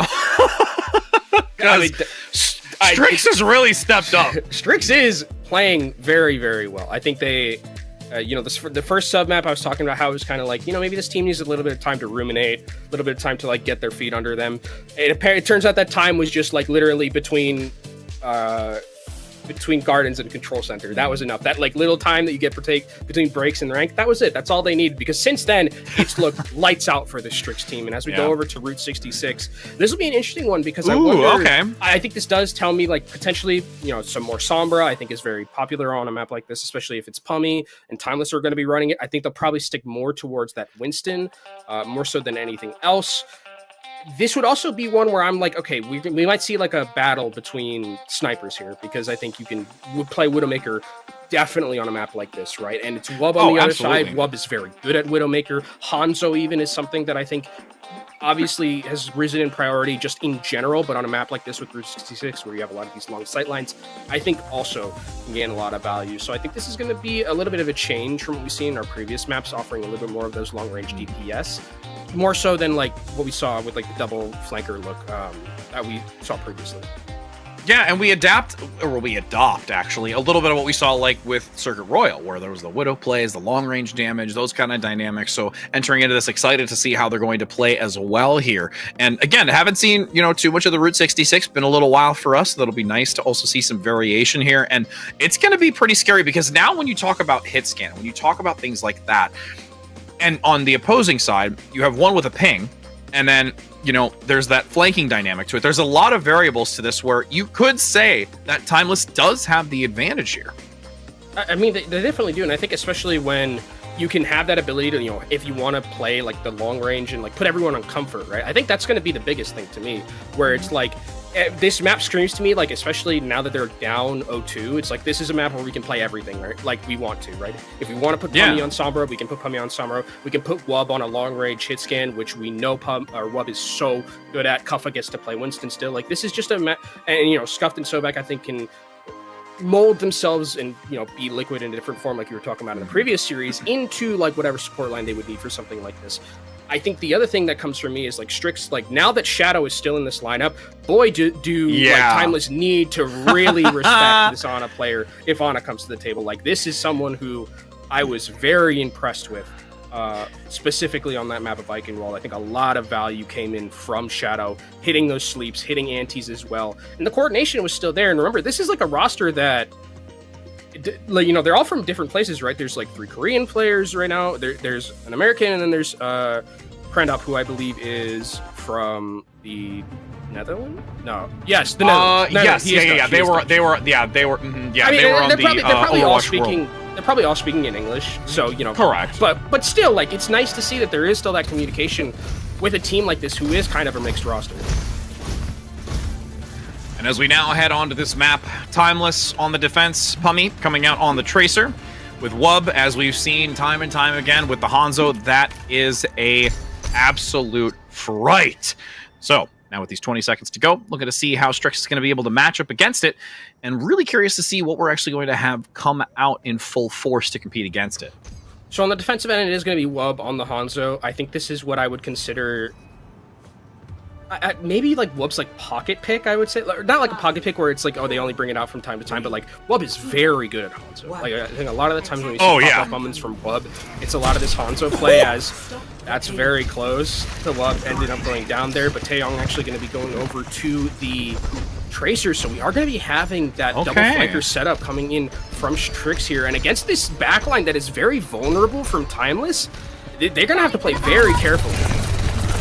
And this might kind of lead into knowing that they need to play. Oh my goodness, that was massive damage as well onto Pummy. Scuff still hit by the Bionate, and Krandop comes in with the takedown. That is a guaranteed numbers advantage here on the attack. They're going to collapse on a Kuffa who has no clean sightlines from the supports to even keep them up. It's basically just that Harmony Orb, when available, to try and keep them going, but can't land anything.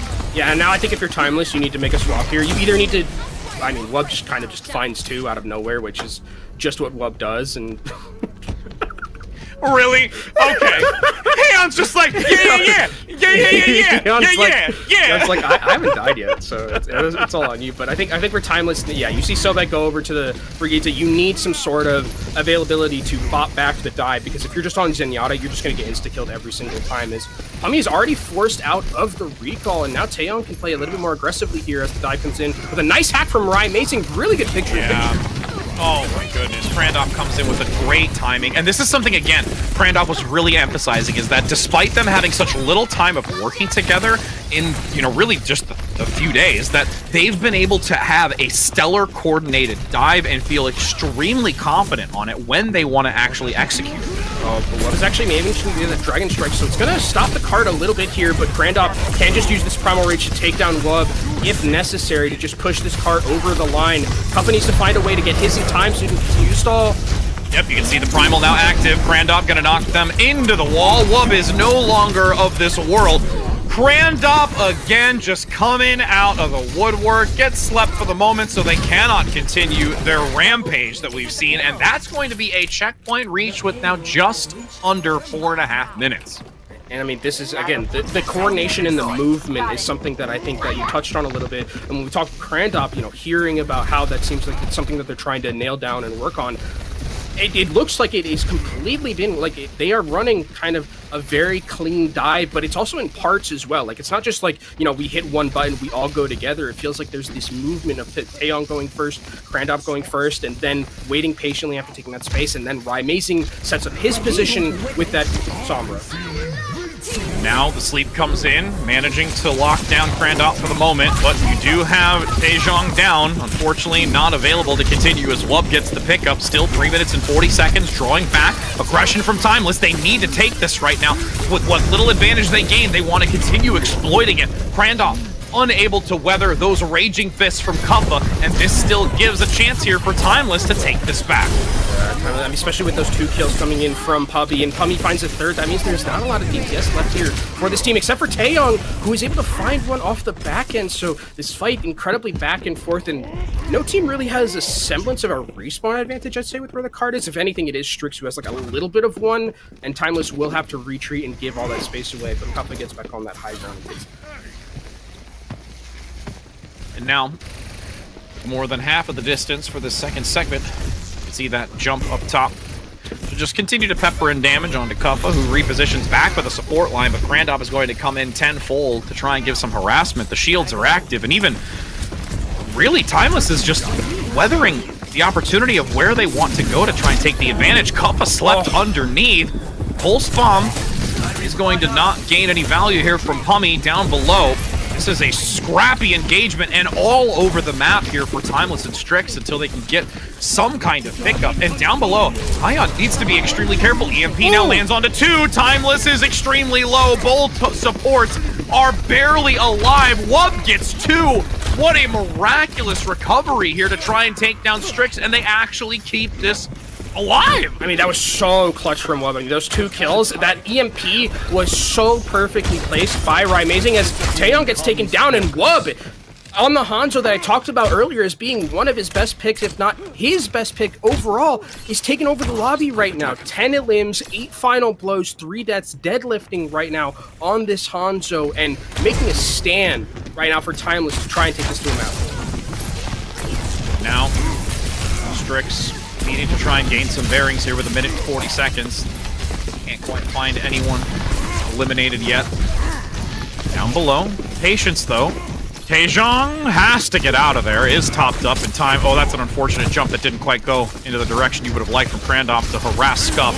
But Wub is in sight. Hit by the Bionate. That's going to be very dangerous for Krandov to play forward. As they drop below, they need healing. There's so much harassment from this flanking angle from Pummy. Kuppa low, Sobek is down. They didn't get the rally out in time, and Heon actually keeps them fortified for the moment and can get back into this, but 60 seconds still remains. Oh, Krandov takes down Wub, actually lives at 1 health and is forced out of the Primal. Wow, they've actually been able to turn this around. The 60 seconds that was looking quite dire now to get back into it. The EMP from Amazing.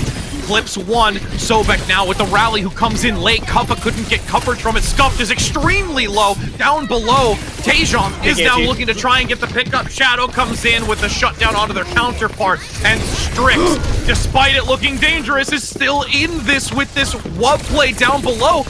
This is such a back and forth engagement, but Krandop and Rye Mason cleaning it up. Yeah, Wub gets taken down. That should be it. I mean, Kuppa's here, but is that going to be enough? Scuffed is actually switch over to Kiriko. Brought back into this point. Suzu used, Kuppa gets taken down, and finally, Strix are able to cross that finish line and take it to third. It was very scrappy, but they finally are able to do so, and now they can start moving forward. Taeyong looking for a pulse bomb, trying to just duel with Pummy here on the side. Seeing if they can take that space away and get some free cart progress for the rest of his team. Taejong just wants to put Pummy in check. Just being like, all right, everybody's talking to Pummy. I want to try and go against Pummy. That's what I want to do. That's what's in my cards. So you now see the recall come through, falling back, getting topped up for the moment. Has to abandon ship and go to the opposing side with Kuppa. Hard focusing down that Tracer play. The bubble is there, and the pulse comes in within it. Kuppa eliminated, but two are already down. Krandop and Rye Mazing are out of the equation. Sobek is, antied, but able to survive just because the threat of Wub is a lot right here, as there's only 60 seconds left remaining in this defense for Timeless. Can they continue to hold here? Dragon Strike available for Wub. It's in it right down Main Street or on this high ground, and just take Strix out of any area they don't want to be. And they have so much information with that bolt. It's going to be able to give knowledge for Wub to get to. The Dragon Strike as well, done in dust in 35 seconds. Last fight for Strix. Great patience as well from Wub, waiting for Krandop to dive onto that high ground and join the fight before actually using that Dragon Strike, as Shadow ends up going down, making it a guaranteed last fight here. And actually, Strix might have to go a little bit earlier before Shadow gets into this fight, because they do have to get someone to proc this cart and get the overtime going, as Pummy gets taken down low, has to use the recall. They got Wub for the moment, but with the spawn advantage, defensively Timeless is going to have them back reinforced. Now, Shadow, delve onto. Is there enough coverage to keep them going? The stick goes wide. The rally, the shield. They managed to get the pickup. Sobek is down, and they're not going to be able to get to the rally in time. Now into the overtime. Krandop diving in. Primal Rage is active, keeping them into the shield. Bobbing and weaving in and out to deny that there is going to be Wub with damage. He's hit by the Bionade, shut down by Rye Amazing. The juggle continues to ensue. The overtime is still proc, and Strix miraculously, in the end of this, actually takes the advantage and locks them into their spawn. 3 meters to go. Can they touch it in time? There's a whip shot to knock back Kuppa, who has the primal. The pulse comes in. Sobek is down. 2 meters is all that's left. Taejong with the double kill onto both supports will not allow them to have another lifeline. Kuppa with the primal is the only thing that's lasting, and they just have to focus fire them down. But Pummy back in. Wub here, just escaping around the corner, diving back, can't quite get anything. And this is an absolutely unreal engagement for Timeless to try and fight back into it, but doesn't matter. Strix shall persevere and complete the round. I mean, some of these clutch moments from these Strix players are absolutely bonkers. I mean, between Hyun there at the very end, stunning someone out of Pulse Bomb, which you can do now with Brig, that was insane. At the very end in that last fight, also, you had Taejong hitting the nastiest Pulse Bomb onto Sobek while the rally was going, completely obliterating any chance Timeless might have had in that fight. Those were just insane clutches for this Strix team, and if you're Timeless, I mean, it felt like they gave they were playing it so well too. Wub is on an absolute tear, but it just unfortunately was not enough for them to hold against this absolutely brutal Strix team. And again, it comes out in the most dire of moments, and it really all kind of started when you did have Shadow eliminate Wub. It opened up space. You had Strix be able to move further forward. Wub had to find a different angle, and then every small marginal advantage that they got continue to grow and grow until it gets to this point of where they're getting the staggers onto the spawns, and there's no way, especially with Taejong getting a double onto both supports, that just solidifies that completion. For the Strix team, I mean, they complete the entirety of the map at Timeless. I mean, it feels like, it's just completing the map, but it feels like with the way that Strix have been playing, it's a long road to go through. And I mean, if there's anyone who could do it, I think it's Timeless and this team, especially with Wub playing as well as he has, deadlifting right now. for Timeless. I mean, there is a chance that there can be Timeless getting to the end with time in the bank, or just in the end in general, to get a second round of this. But Strix seem to be playing incredibly well. They do have to keep that respect, though, onto Wub. As they go forward now, Kuffa. I mean, giving up a lot of space right now are Strix, but you can see Rymazing in the back, looking and waiting for a perfect moment to dive here, probably with Taejong. Patience is a virtue. The setup needs to be critical as they go in for the dive. Grandop in the back, hit by the bio, and instantly blown up. Unable to do anything, and all the space that they gave, because of how far it got. If they can just continue to force them back, this should be a checkpoint reach. Yeah, I mean, that was a fantastic read, and now look at Timeless. I mean, they're just pushing their advantage. They know the health bars are so low, and with Shadow down, it's only Hyun here with the Brigitte healing. That's not going to be nowhere near enough to get Strix back into this fight. It has to be potentially Taejong finding a way back onto this point, getting a pulse bomb, but that's really only the thing that Strix can do. Able to contest now, just under 2 meters. Alpha looking to hold for the moment, down below. As a nice Bionade lands onto 2. Great job by Scuffed. Wub gets a crazy pick onto Rymazing. Shadow and Bolt, well, both supports down. This is just very dominant from Timeless, and it all stems from this Strix buying time to look for the best setup, and unfortunately is instantly punished for it. And I mean, when they are finding these setups, I think what they're doing now for Timeless is I think the supports are really doing a fantastic job of just keeping Wub alive, right? Strix have kind of identified Wub as like the problem, and so there's so many resources being put into Wub to keep him alive, because they know if Strix is gonna, 4-man dive onto Wub with an Ana and a Brig, we should be able to keep him alive if we hit all of our cooldowns. So I like the change in dynamic we've seen from the support line. Toss your coolies into the bowl because Wub needs to live. As you can see now, Kuffa still continuing to maintain the high ground. Nanode active, goes in. What a big pickup! 2 jumps onto Bolt supports, makes lightning fast work.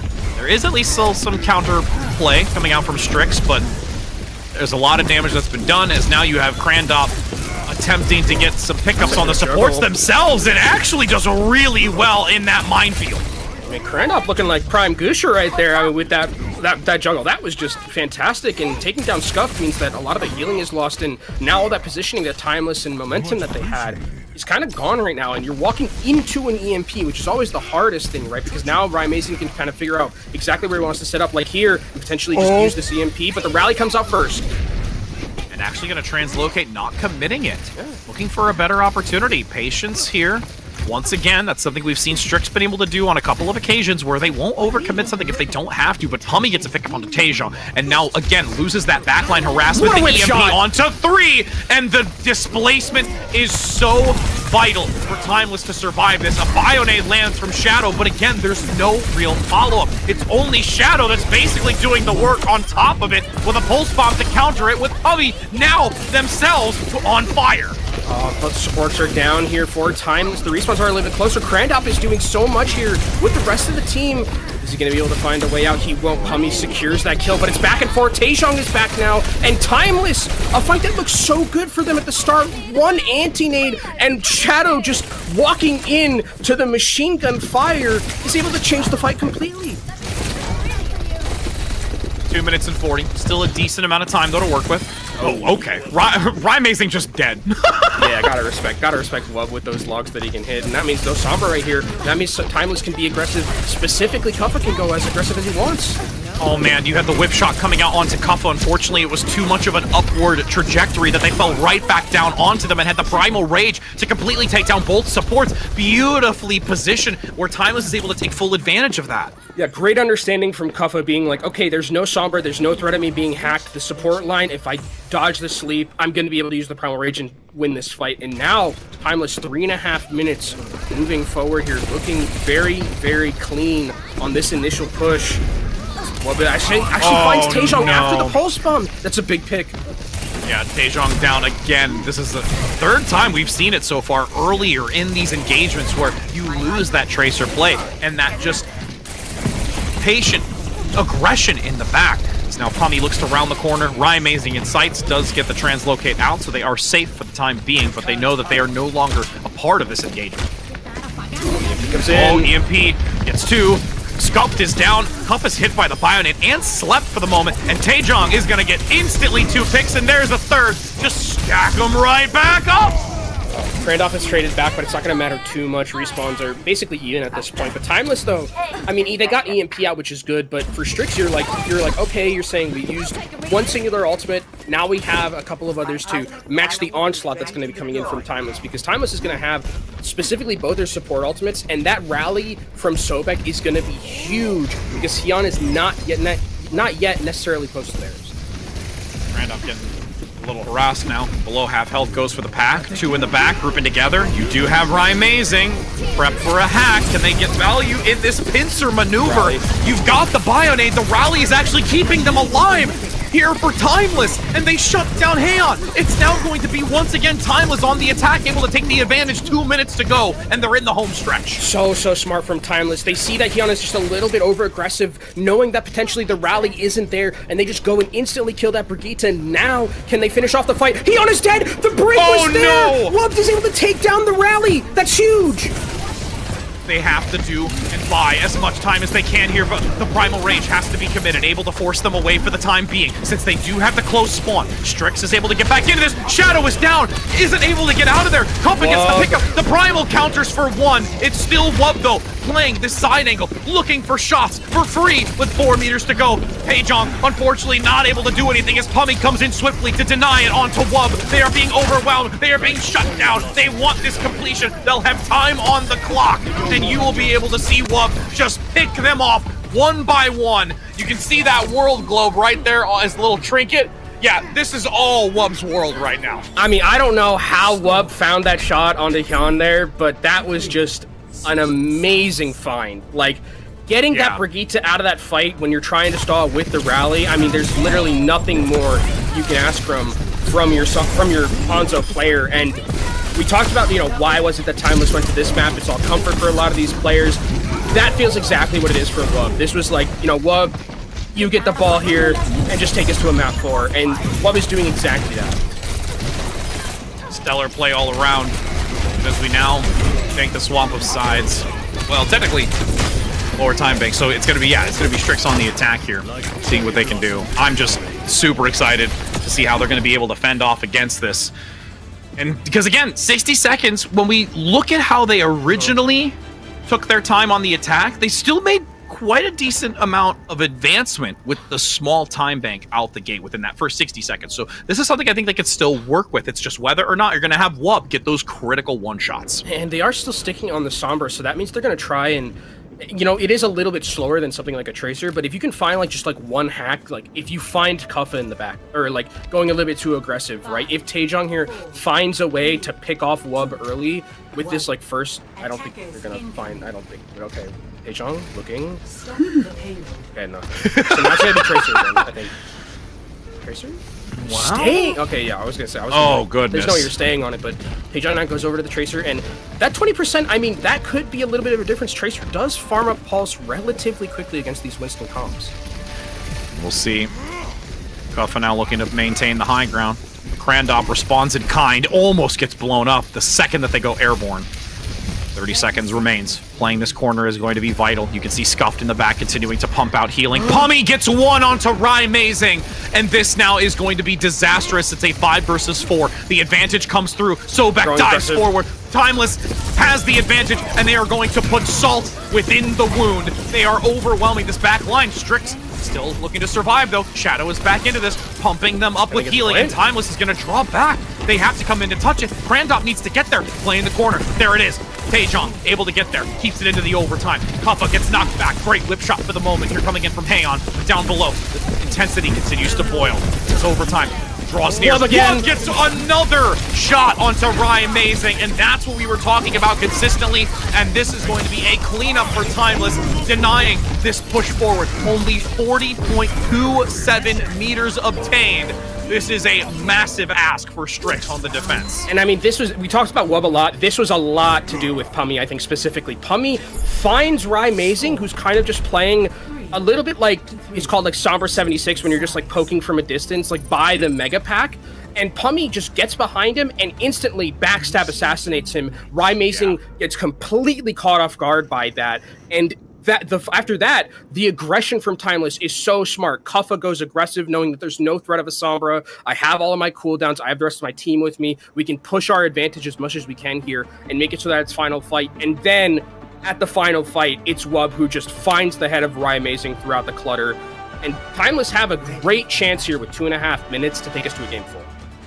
And you can see the box of victory there, this map of Route 66. Strix having a tall order, and you can see them on the defense opting for Amazing to come out onto the Hanzo to have that one-shot potential and to also stifle Wub, who has really stepped up within these last 3 minutes. If there was ever a time to bring out that like soul collector vibe that Amazing is like coined from like Doran Hurix, it's now. Like this is where you need to kind of like really strut your stuff, because you are going up against Wub, who has been playing absolutely out of his mind, and Pummigi as well. I think they'll probably stick with the Tracer coming out of spawn, but Widowmaker isn't a bad pick either. You have a lot of time to work with if you're Timeless. You kind of can pick and choose whatever you want with 2 minutes and with where the card is. And now the recon dart comes out to make sure that they can see where this mobility is. Whoa! Okay, that was scary, friend. Heat check. He can, yeah, absolutely. As the reposition comes out, dashing forward, Crandop playing the anchor here around this pillar. Dive comes through, Kuffa going to be responded. Scuffed goes down, Crandop finds the opening. That's the numbers advantage. Can they continue to deny this pressure forward? Kuffa low, it's only Sobek who has to keep this team alive, and Timeless knows that they have to leave this. I mean, Timeless need to make a decision here if they want to stay and just not give up that ground, and it looks like they don't want to. Crandop has to drop out, doesn't have his bubble anymore, or his jump will be back online soon. Wub and Amazing still trying to duel each other. The battle for the ages. You can see them continuing to bob and weave around, and the dash comes in. My heart skips a beat, and there's the shot! Wub gets the dome!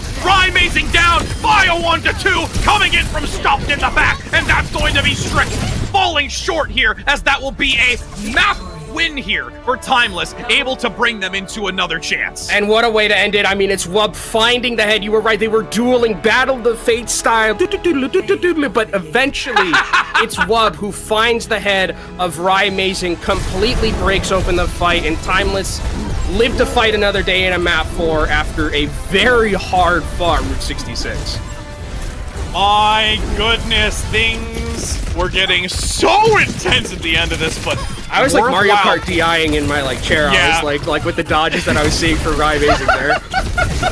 Yeah, you just going left and right. Yeah. Just as the I still remember doing that whenever I'm like playing. I'll like bob and weave with my own body, and it's never gonna help anything. But you know, I can only hope. But realistically, this is a great opportunity for Timeless to shift the momentum. Strix has been such masterful playing in the way that they've done in these first 2 maps. Now this is a moment for Timeless to recalibrate, take the advantage back, slow this momentum, and start getting a chance for this reverse sweep. And I think someone who like deserves a lot of credit too, between like how they've shifted like and how they've played, as we see the shot that kind of won them the map, is Kuffa. I think Kuffa has done a lot more now in terms of being able to peel for the backline, because it felt like, especially with the double flanker look, like Strix was kind of set on just like making life miserable for the supports, Yeah. but Kuffa did a lot, I think, in being able to come back into those fights and make Crandop's life not as easy as it had been on something like Eichenwald, right? Remember Eichenwald, where it was very much favored and like Crandop kind of just getting away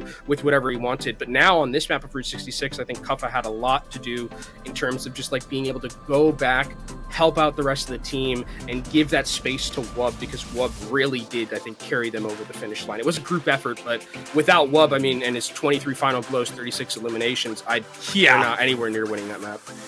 And again, the other thing too that you really did start to see Timeless manage was how Crandop was playing, where Crandop was going into these dives looking for the advantages, but because of that extra assistance that was being drawn away from the front when necessary, leaving them vulnerable and actually getting a couple of executions onto Crandop, or at least getting them extremely low, where it causes this disruption in their engagement, which made it really hard for Strix to ever really be able to claim the advantage as they had done on Eichenwald. And even in cases like King's Row, granted it wasn't with the Winston, it was with the Reinhardt, but still the same type of methodology behind it. I think a lot of it was tempo tempo, like kind of what you're mentioning, where it's like, you know, Crandop kind of like takes these like slow dives in, not like slow dives, but like soft dives, I'll call them, where they're just kind of like dives to, you know, onto the front of cart, just drop bubble and just take that space, and then let your flankers in Raimazing and Taejong just go on the sides and take the space that way. And that was something that I think that you're right, there was a really good job from Timeless to kind of adapt to, where it's like, okay, we can hold these side angles a little bit more. If they're going to be just jumping into the front of the cart, well, we can jump the back line, and then there's no one really to keep them alive. So I think that was, like you mentioned, a really good adaptation from Timeless, as we do have our fourth map here. It is going to be going back to the tried and true that we saw basically all of last year, or last spring series. It's Esperanza, which I think is the best escort map, not escort, push map. It's the best push map, my favorite of it. I thoroughly enjoy it as well. I mean, there is some, you know, fight for Coliseo, because we do get, you know, our chit chat moment. But but yeah, no, this one, because you and I have seen so much of it when it comes across the board of, you know, collegiate, when it came to, you know, us previously in the season, there's just so many different methods that you can play with this. And the other part of it too is that when you have the Sombra integrated into this and the way that you play it, and the architecture specifically after the payload starts to maneuver under that initial archway, where you have that balcony and that strip that you can work with, and those significant checkpoints that you can play, is something to really keep an eye on, and how these teams utilize that space and also then look to continue and take advantages thereafter. And I think this makes sense for like Strix's perspective to pick this map in particular, because it is very like Winston heavy on a map like this. Like, we do see like other things. I think Junker Queen has been played here as like a counter pick to the Winston. Ramatra has been played here. I remember specifically Dante back when he was on the Gladiators in Pro-Am being very adept at dealing with Winstons on this map. So I think that like when I look at this map in particular and how it goes, there's going to be like two questions for me, because I think Strix are going to play the same thing. There's not really anything, unless they get like forced off of it very heavily at the start. But what is Kuffa playing? That's a big one, because are they going to just, you know, match the Winston? But also, what is Wub going to play? Because Hanzo can work here, Ash can work here on certain areas of the map. So that is something that I would be interested to see. Like, do they just continue to ride the wave of the momentum of the Hanzo that we've been seeing from Wub, even though it's not maybe as ideal as it was back on like Route 66, where it gets like a lot of value from the long range side. As we now enter in onto this, potentially the moment to continue on with a reverse sweep. We got to see first day NA reverse sweep, last game of the day. It would be poetic, because the first game of the day, and when we classify EU, went the distance, and then we would tie up with a nice little pretty bow and some lovely ribbons of map 5. But there's a lot here to be had that Timeless is going to have to work through. They've at least been able to find this momentum shift. Wub has stepped up, and now on this map of Esperanza, we're going to see if Strix is able to stop this shift, or if Timeless is able to give us another clean and fun map. As we go into the timer starting for Esperanza, it looks like Timeless are gonna be opting in for just kind of the mirror, because I don't think Wub is, Wub's not staying on the Symmetra, going over to the Tracer to get back in. So we are going to have this mirror matchup between both of these teams. And the good thing about this is that Pummy gets to be on Sombra. And that's like always like a good thing when it gets to this, because I think Raimazing has had a couple of moments on the Sombra that haven't really looked as like clean as someone like Pummy usually does on a map like this. So I think this is a little bit of a favor of Timeless. This is a very heavy dive coming out by Krantop early. They did not wait a second once they were towards that initial position. Forcing them back now, looking to regroup, getting some long-range Tesla cannon damage, as you do have a second engagement coming through. Jumping quickly, Scump almost about to go down. Sobek's already eliminated, though Krantop being shut out is not what you want to see. Krantop going down. I don't know if they can continue here, especially with the sleep missing. There is going to be the heal grenade, which is going to do a lot of work, and especially going to keep Kaon alive. Kuffa needs to be very careful about this, but Pummy actually gets taken down by Taejong already in the fight, so that means no Sombra, and now Raimazing gets a little bit more room to work with. We can see how much space Strix is able to get with this initial take. Curious if they can maneuver their way underneath this archway so they can get the high ground advantage and play a little bit more favoritism as they have to draw back. Still, Timeless sticking close, keeping it contested for the moment. Wub maneuvering underneath as you do have Kuffa taking the high ground. Nice hack to come out early, but a recall comes in by Taejong. And the pulse bomb, not yet committed. Looks for the couple of melee shots, can't quite take down Pummy, who actually translocates out in time. I mean, you can see how hard they're trying to focus down Taejong here as the Nano comes in onto Kuppa. A nice anti follows it up, and with Haeon down, that should be a fight win. Yep, this will allow them to stop this momentum forward, take it back, look to actually bypass the neutral. If they can stagger these out, Randolph is going to commit the Primal Rage I mean, they killed both supports. It's not a terrible wow. decision right now, especially with the Pulse Bomb coming in from Taejong. Randolph is going to be able to find potentially Pummy here as well, but with the hack, I don't... There's any way. Oh, Randolph ends up going down, but it's a lot, I mean, of positioning that Timeless aren't going to get because of those two ultimates. The scary thing, though, is that they gambled, and it's a potential loss for them because now look at Timeless's ultimate economy. It looks really good coming into this next fight, especially with that EMP coming in from Pummy. And if they can rotate these effectively, that'll give them longevity to push through this, take the advantage, start working towards that checkpoint. EMP gonna land onto 3 right now. Nice recovery onto Amazing with the Nano so that they can get the counter EMP as well. Kuppa hit by not only the hack, but the Bionade as well, forcing him defensively, but there's still enough healing to come through from Scuff to allow a frontline presence and not allow... Oh my goodness, that Bionade is scary. The rally comes in, the pulse is active, it doesn't get the pickup.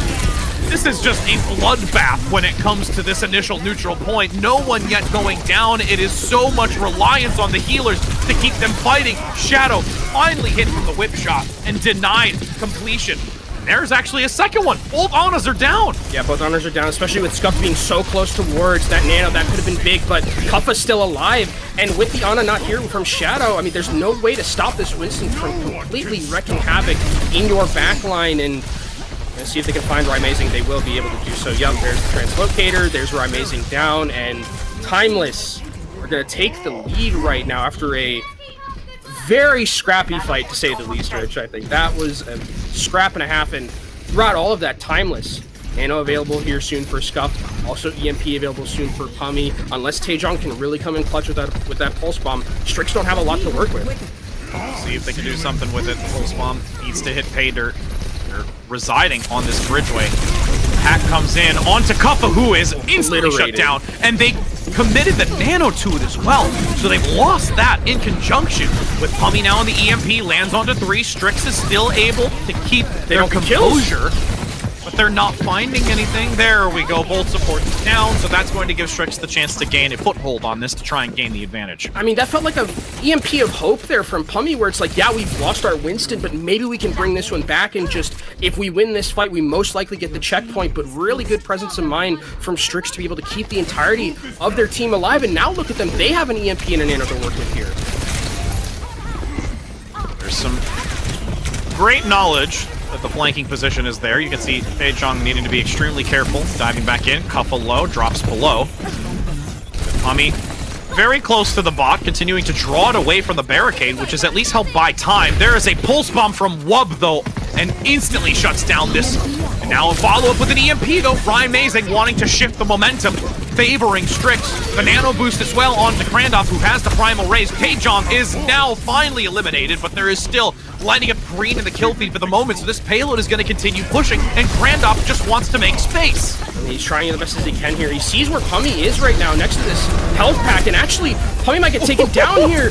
Nice juggles from Krandov, takes him out, but this fight is still so completely back and forth. This might have created enough time, though, for the rest of his team to get back into this fight.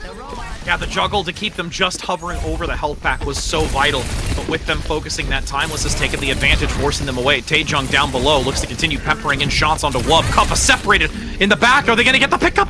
They force the Primal Rage. Managed to get it now. Worth it. Absolutely, you're going to get Amazing out of this. You're going to continue. Look at this. Taejong is just having to try and find somebody to focus, and they can't quite get anything, and the bot is still pushing in favor of Timeless. Oh, Kuppa maybe goes a little bit too far in that moment. Pummy is going to get, found out by Taejong here. Eventually has to translocate back, but Timeless now need to just create time for Krandov to get back into this one, but a nice anti-nade onto Scuffed and Sobek is going to force them out of this fight. Wub actually gets obliterated by Hyun there, and that means now Timeless get to move forward or Strix can move forward, and because Wub isn't here, they can't juggle the cart as they would like to with that Tracer. They're gonna get the advantage. They're just under a meter. They managed to take it. That is massive. If they can get this checkpoint, it will be even more formidable for Strix to be able to take the advantage here. Pulse Bomb comes out onto Kuffa. All focus fire him down, and they will be able to hit this checkpoint. That's massive for Strix. And it's just all off the back of that one kill from Hyun onto Wub, where the Tracer isn't there to continuously, stall the card as best as he can. So the dive comes through, yes, and it's an okay dive from Pummy and Kuffa, but the card's just moving throughout all of that, and they get the lead, they get the butt scratch and the checkpoint, and Nano available for Shadow here, who can put it onto the Winston and play a little bit more aggressively. But the big thing is that high ground is now in control. You can see, look at the dive coming through. Sobek needs to regroup back with the supports, keeping Scuffed alive. Kappa also does an axe in response, as they've done before. Hummy gets a pickup onto Rye Mazing, and they once again take the advantage with that well-coordinated recovery in the support line. Really well played, I think, from Timeless's backline, being able to keep them out. Nice hack onto Krandov, who isn't able to jump out because of the hack, and now it's just a matter of taking down this Winston, and that's going to be Timeless winning this fight. I think that was so clutch of them, because if they don't keep Sobek and Scuff alive through that initial nano dive from Krandov, I think the map is pretty much over, and it's an unwinnable scenario for them, but they're able to bring it back. Now they're going to have a great position here on this high ground, Rich. They can have Scuffed and Sobek up here on high, playing with these antis, playing with the nano as well, and they can get a checkpoint and try and match this lead. And the thing is it's not only just about keeping them alive. They didn't force out any ultimates. Neither support ultimate that they can carry. Oh my goodness, that's a 5-player EMP by Rye Mazing. Is there enough to follow up onto it, though? The nano comes out onto Kuffa. Sobek doesn't get the rally available since they were picked up amongst the damage. And Kranda with a Primal Rage, juggling for days and accounting against it. And this will actually buy more time, but there's Kuffa to come back around the angle, denying Krandop and going to get the elimination. That's big. I mean, Krandop's not here anymore, so now Timeless can get control back of this car, especially with the rally. This bomb is going to be most likely carried into this next engagement. The smartest thing to do here is to let it get to the butt scratch. You're going to have to at this point instead of trying to contest it and get for one last engagement. Yeah. Oh, it's gotten it. It has already. Hyun's dead. There's no rally. Oh no, they're gonna have the disadvantage now. Ryan Mazing getting extremely low. It's going to be a hack EMP onto 2 here from Pummy. They've made enough distance, and they'll be able to capture the advantage since they've completely throttled Strix. I mean, Taeyong's able to trade one back in for Scuff, but it's not gonna matter too much. I mean, this is gonna be the cart progress being taken. Ryan Mazing trying his best to stall as best he can. Krandov actually gets back in time, but he's contested! And now can they get there with the rally? They're still keeping this contested, but again, you've lost your tank. You have no longer that body to continue harassing into the back line. This is going to be a miraculous turnaround if Strix is able to pull this off. But unfortunately, Pummy is there. They managed to take the advantage just over a half of a meter. Every ounce at this point counts, and they will be able to continue pushing. Strix used everything in desperation to try and hold that one. Nano was committed onto Hyun. Hyun used rally as well. Everything just to try and hold at the very end, but they aren't able to do so, and now they have to take the bot all the way back to the other side of the map if they want to have a chance to win this one, and they don't have any ultimates to do it. This is going to require perfection from Strix to be able to take this down into the overtime. They need to contest against it, but Wub synergistically alongside Pummy eviscerate the support line. Shadow now getting low, picked up by the Primal. This is going to be Timeless not yet losing their cool and bringing this into a map 5. Now the rally comes out. EMP just in desperation from Rye Mazing. The rally's already out though, so the damage is not going to be there. The follow-up just not there in time. Just trying to stall as best as they can. Nope, there's an attempt here to keep it going. They're calculating, and it's only going to be Krandop with the Primal Rage that they can utilize into this as another EMP comes in from Pummy. Taejong gets instantly blown up. The support's in the back. Both Shadow and Haeyoung getting so overwhelmed. They have no feet to stand on. And my friend, we were talking about starting the day with a map 5, and today we end that day with a map 5. Ask and you shall receive. The reverse sweep potential from Timeless. And I mean, what would you expect from a team full of just players of this caliber that we're seeing, Kuffa coming in, Pummy coming in, Wub, I mean, playing great on this Tracer, but this Sombra performance was absolutely fantastic, I think, from Pummy for the most part. Rye Mazing had some good EMPs, but just in the neutral, I think Pummy completely took over the game a lot of the time. And I do want to give credit as well to Scuffed and Sobek. They had been like bullied for, I think, probably the first 3 maps. This time, like every time there was like a dive for the most part that was like really aggressive, Sobek and Scuffed either found ways to keep one of themselves alive or both of themselves alive, and that was really, really game-changing. Well, and we saw that towards the tail end of it. You commented so heavily on how they were able to keep the supports alive, but that's one factor. And then the ultimate economy that they continued to maintain, they never overcommitted themselves. They didn't feel the tension, like, to lose those for further advancements. And it's just a well-rounded method that Timeless has been able to come back in tenfold. And now, as we go back to a map of control, I really could say this could go either way. Yeah, I mean, I wouldn't know where to... If I was a gambling man, I wouldn't even know where to put my money for this one, because it looks like it's like a tale of 2 halves, literally, where it's like the first half, Strix is completely running over Timeless, and then, you know, third map comes along, Route 66 is close. This one felt like it was also extremely close, but Timeless are able to squeak it out in the very end, so... Map 5, I feel, is like what we deserve after seeing both of the halves that we've had, and I can't wait to see. I mean, if this is just a taste of what we have in store for NA contenders going forward throughout this season, I am incredibly excited for Summer Series already.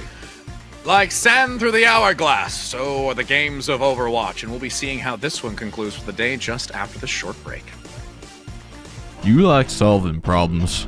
Problems like how to stop that tracer from deleting your backline. I know just what you're thinking. Just by simply bringing an extra friend to the battlefield. For that, you need the Contenders Torbjorn skin. Solve your problems by connecting your Battle.net account to Twitch. After that, watching Overwatch Contenders Summer Series will contribute to your drops progress, letting you claim your Overwatch Contenders Torbjorn skin. Even your turret gets an upgrade. Warning, the Overwatch Contenders Torbjorn skin does not come with extra or upgraded turrets. Build instructions will not be provided. By picking Torbjorn, you waive a claim towards any destroyed turrets. No refunds, no exchanges, and no take-backsies.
It's a map 5. It's a map 5. We're here. Yeah, it's going to be great. I'm so excited. I can't wait. It's our first day of NA Summer Series, and we get a map 5, and we're going to end the day with... I'm so happy. I'm sorry. I just... I you can't like wait. had It's it gonna for be like great. a second, and then like you didn't have to go the entire way. Like, you I could've didn't just, like, have to. You could have but just you stopped. know I You could have do. just stopped. It was good until like you just lost steam at the end there. But these two teams not losing steam at all going into map 5 here. I think we had like what 71% to like 29% in terms of the predictions, and this match has been like way closer. It's indicative of, I think, the talent that's like the new coming talent with a lot of the Strix roster. You know, Crandop, a lot of players that aren't necessarily familiar to NA for a while. I mean, Crandop has been in UA like back in the day, like way back. Yeah. But like for the most part, EU. Also as well, you know, coming in, you know, Taejong has looked incredible. Hyun has looked really good coming in from Korea. We've also seen Shadow, who actually, speaking of, he's not going to be playing in this last sub map. So it feels like Shadow mainly there on those other maps just to offer, you know, the Ana play more so than anything else. Because here it's like, okay, Moira Lucio is like a big deal.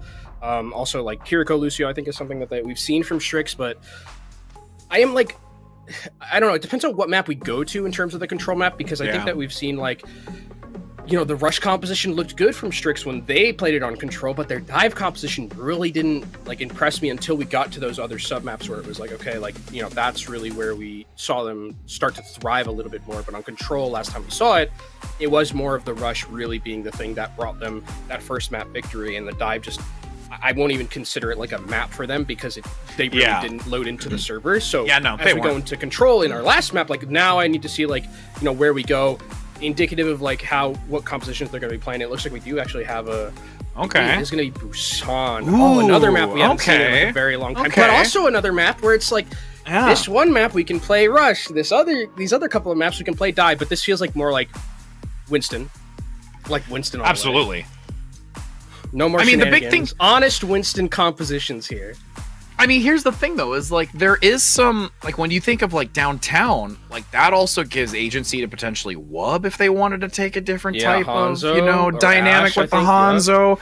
Yeah, the Ash, that kind of comes to mind. So I think this really rests on what rounds we're going to specifically see and how it's going to favor one or the other. Because I could see Sanctum being really, really good. I mean, having that drum a little bit, playing more of those angles, but the high ground for downtown might be a little bit more advantageous for Timeless. So this could really go either way. Yeah, I definitely agree with you there. And I think the other thing about this map in particular that we have to be looking out for is like Shadow's not going to be here. Shadow has been very, very impactful in the past 3 maps that we've seen. Even though they've been like 2 losses from Strix, like Shadow, especially that Eichenwald, was like on the Ana. So this tells me that like maybe they don't want to be like moving towards that one and offer a little bit more versatility if they do need to play like a rush style of composition, if they need to switch on the fly. That feels kind of like why we see Korova now more so than we saw Shadow. As we do have our first sub map, it is going, I forget which this one's called. Shrine? This one's Shrine, right? Isn't it Sanctuary? Or Sanctum? Sanctum? It's either Sanctuary or Sanctum. I know it's one of them. It's been a while since we've been on this one. The one in Nepal? Like where you find Mandano's gold at the bottom. Maybe this is I don't remember. We haven't seen Busan in a very long time. Last time we saw Busan, it was sunlight out. Now it's raining. I don't know what happened. This is true. You're not wrong. Wow, that's really going to bug me now. I'm going to have one of those moments where I just kind of sit there and twiddle my thumbs because I have no idea. But that's okay. We're going to head out onto this first round and we're going to see exactly how it unfolds. Let's call it drum. Let's call it drum. I mean, fun fact. Did you know that this is the largest control point segment, like, of all the control point maps, I did not apparently? know that, actually, but it makes sense. Isn't that interesting? It makes sense to me. You're welcome. I have provided you information as we now enter in onto this to see exactly how it's going to unfold. With Pummy coming out onto the Sombra, we're actually going to have Rymazing on the Sojourn, and I'm loving seeing this again. Yeah, I mean, this is kind of where Rymazing really made their name, is on a hero like this, you know, collecting souls. All of those memes came from Rymazing performance in like a Jotes meta, and you can already see Pummy taken out of this fight early as Strix just obliterate the front line with the tempo of the Joker Queen, and Kuffa trying to finish off some kills right here and create space, but it's just not enough, especially with Scuff down. That's the fight. Yep, they're going to be able to take the advantage of this, and fun fact, it's called Sanctuary. For all those that were wanting us to finally get it right, it is Sanctuary. Confirmed.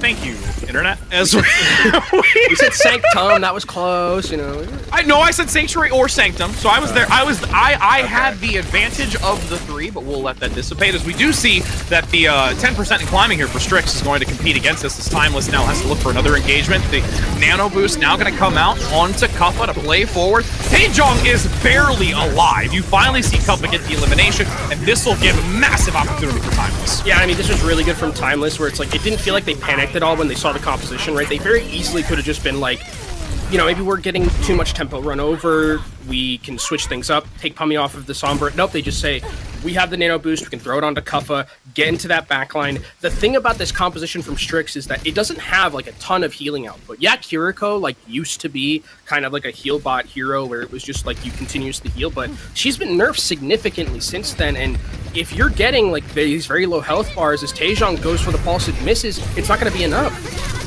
It's not. Now you can see, nice hack onto Krandov again. We've got the Primal Rage active! They barely get out. Sobek, though, with the rally. Oh, no, you're going to have everyone follow up onto Cuffa, break the front line down, and now you've got Rymazing coming out with the overclock. Oh, no. Oh, okay, okay. All right, well, that's, you know, that was a little overzealous. He got punished by Scuffed, and he's going to be swapped back, though. Yeah, that was his soul getting collected right there, as Pummy is just gonna stall just a little bit longer until the flip comes over. Cuffa's actually gonna be going over to the Ramatra here, so trying to offer a little bit more of that staying power in the brawl against the Junker Queen, which they didn't really have with the Winston. Nice anti already. Anti and a hack, mind you. Krandov's just like, I'm gonna hide for days until this all just wears off. But Rampage still being held on to. Cuffa down again. They don't even need to use this Rampage at all. No ultimates have to be contributed into this. Yeah, I think that was just Timeless getting a little bit too over-aggressive there, with Cuffa specifically trying to get to the back line after that hack. Thought maybe that he had a little bit more room to work with than necessary, that they could have taken down Krandov, but unfortunately didn't have that room that he expected, and so goes down as Wub actually now switches over to the Sojourn just to offer a little bit more of that long-range damage potential as well. Nano boost is going to be available for Scuffed here. I would expect it to go directly onto the Ramatra and just try and brute force their way onto this point and take that space away. They do have to be incredibly careful of Krandov with the Rampage. Yep, gonna be active. It lands only onto Cuffa, though. Scuffed goes down. Big flanking maneuver here by Taejong, able to get it, and there's a jagged blade with Wub's name written all over it, as they will take the advantage once again. It's swapped back over, though, since everyone's towards this outskirts by the side, so that allows them to get some contention and some percentage gain, and gives another regroup opportunity here from Timeless. They did kill Sobek, so that is going to be a big deal. Scuffed is going to have to switch over to the Kiriko, and actually Pummy ends up falling as well, so now I don't even know who you can get to touch the point here. It has to be Wub, but that's a big disastrous there from Pummy. Wub's gonna have to dash forward to get onto it to touch, sliding forward, instantly popped by the beat as well. And now it's just a hope and a prayer. There's a swap from Cuffa onto the JQ. Not gonna be long for this world. This will be round one in favor of Strix, and they are primed and ready to close this out if they can keep up this momentum. Strix one map away from stopping the reverse sweep from Timeless, and let's see where we're going to be going to, Rich, because that is going to have a huge impact on what type of composition we see. It's downtown. Oh, the replays bait us a little bit. I was like, where are we going? Oh, that's a replay. I'm glad to see replays of Cuffa Fraggo. Oh, I am too. Yeah, no, I'm down for that. Absolutely. And then we take, you know, opposing sides where you got Rymazing, and then instantly gonna get. Oh, we're I not like how we cut that off. Good. Yeah, we're like, we didn't see that. That don't happen. Fraud did a favor. Ooh, Mecha Bait. So I mean, I don't know actually if we'll see Strix swap completely. Like, they could just stay the Junker Queen composition here. I think they're gonna. The thing though that I want to know is, like, are they going to be switching over to the DPS? They aren't going to be doing that either, so they can already see, I love this positioning coming in from Strix, right? They know that they don't want to potentially just walk into a Mei and a Hanzo at close range like this. They want to just take that other area around the side, try and just rotate around, because they do have a lot of long-range pick potential with Rymazing, with Kurova as well. As long as they can just dodge the ones coming out from Pubby and Wub, this is not a bad position until they have their cooldowns to go forward and meet them in the middle. But Wub does what Wub does and takes down Rymazing's head immediately. Yeah, Wub has Unite in the chat. Guarantee you we're going to get a lot of hashtags coming through on that one, as you do see the aggression coming out, attempting to counteract it. Nice boop here to cause distance from Wub, so they can't quite get the execution. Pummy barely gets covered by the Immortality field along with the rest of Timeless. They played that beautifully. Yeah, and I think now if you're Strix, you need to figure out like a different comp. I mean, they can stay on it, but it's going to be really difficult to walk forward. I mean, the initial like idea of like going to the side and like trying to, you know, stay away from the composition as much as possible was good, but like there's still Wub on the other side. Pummy's still on the other side. Like you have a lot of opportunity here to just get these picks because there's no shielding to work with. I mean, look at this. Yeah. They attempt to work through it. They get severed. Crandop is low. They round the corner. The wall denies their regroup. Everything about this is just falling apart, and then Wub takes down Crandop. I mean, now they're just going. This feels like desperation. Like they're trying to just buy back into this one, but now you're just giving time over. It's timeless in this scenario. Like you're not going to do anything here if you're Rymazing. You need to get out of dodge. Dormu is buying some more for Timeless right now, as Rymazing gets overwhelmed up top. Shield is active to mitigate any sort of repercussions. Nice swift step to get out of there for the moment. This is a 50% gain already over Strix, and they need to make something work here, and they get picked up again with Wub! Wub gets another. I mean, this is again how Wub is on this Hanzo. Hyun's going to end up going down too, and that's just a Dragon Strike that's used to win that fight. And Strix, I mean, do they have any legs to stand on? They have a Kitsune Rush and a Pulse Bomb, but that's about it. They don't have a lot of members, especially their Lucio.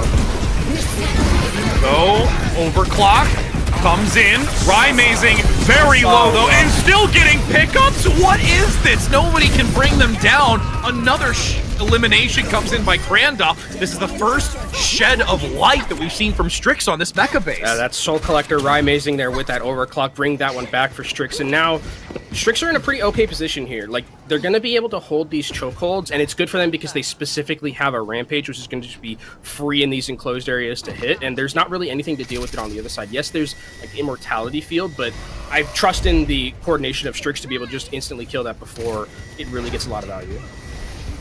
You can see up top, Crandop already getting harassed heavily with the Vortex, slowing their momentum of the escape. Nice wall, they're landing a Blizzard!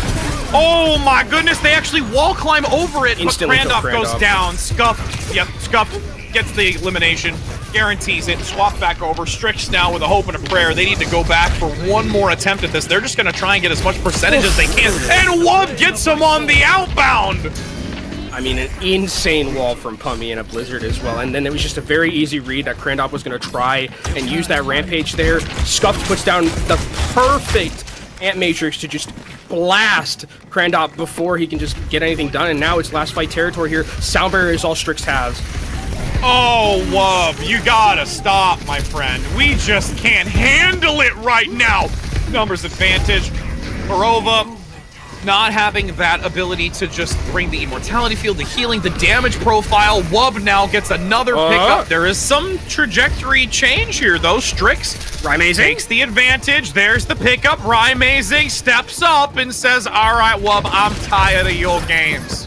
I mean, it's just, Rymazing was just on the high ground shooting for free. Wub got taken down very early in that fight, and somehow, some way, again, it feels like what was like the last fight, Rymazing on the Sojourn is able to clutch it out, get towards Overclock as well. This Overclock needs to be almost perfect. It has to get like at least 2 kills, I feel like, for Strix to have a chance to win this one.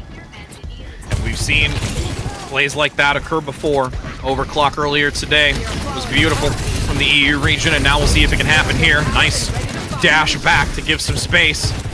Oh, Wub takes down one out the gate. Wub, though, hiding. A shot comes in, equalizes, making it a 4-for-4. Sobek gets the takedown onto the support, though. It is a 4 versus 3 right now. Strix no longer having the Overclock. Shots go wide, 22 HP. Bobbing and weaving around the wall. Gets picked up by the melee from Kappa in the Nemesis form, as they will overwhelm, force back, and strip it away in the overtime. And we are going to the full distance in this map 5 of the 3rd round. It was a good attempt, but just unfortunately not able to find that secondary kill. And it's going the distance between both of these teams. This feels, I mean, this is I think this is round 1 or round 2. This is a slobber knocker of a matchup between these two teams. This is like two. Oh, what was that? What was that? Just a 90-degree instant turn headshot. That's just insane what he's done there.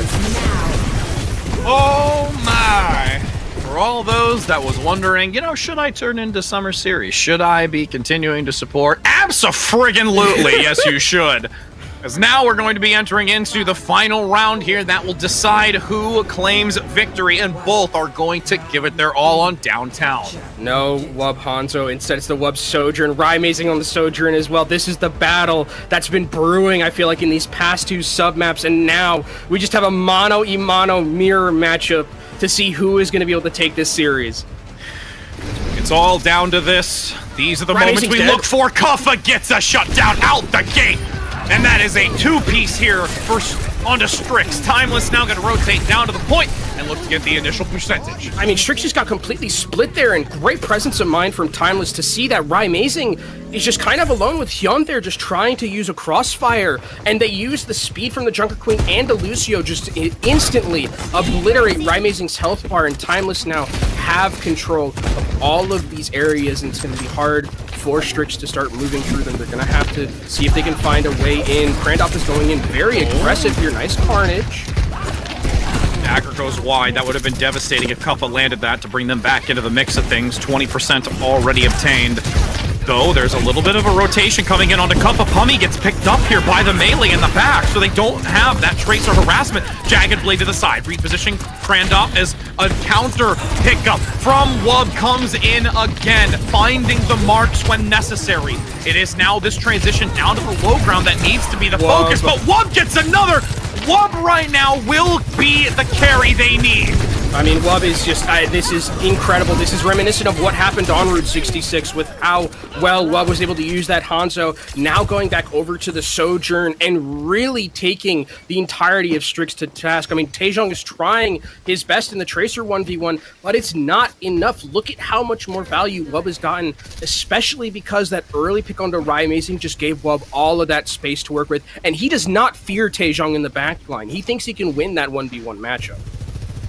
Truly can. 70%. This is dire right now for Strix. It has to be perfection that come out from them to keep this in competition. Kuffa cornered into the wall. They actually get the great surrounding positioning to completely encapsulate Kuffa into the wall. And this is the first step of many that Strix are going to have to do to turn this around. But Wub gets one.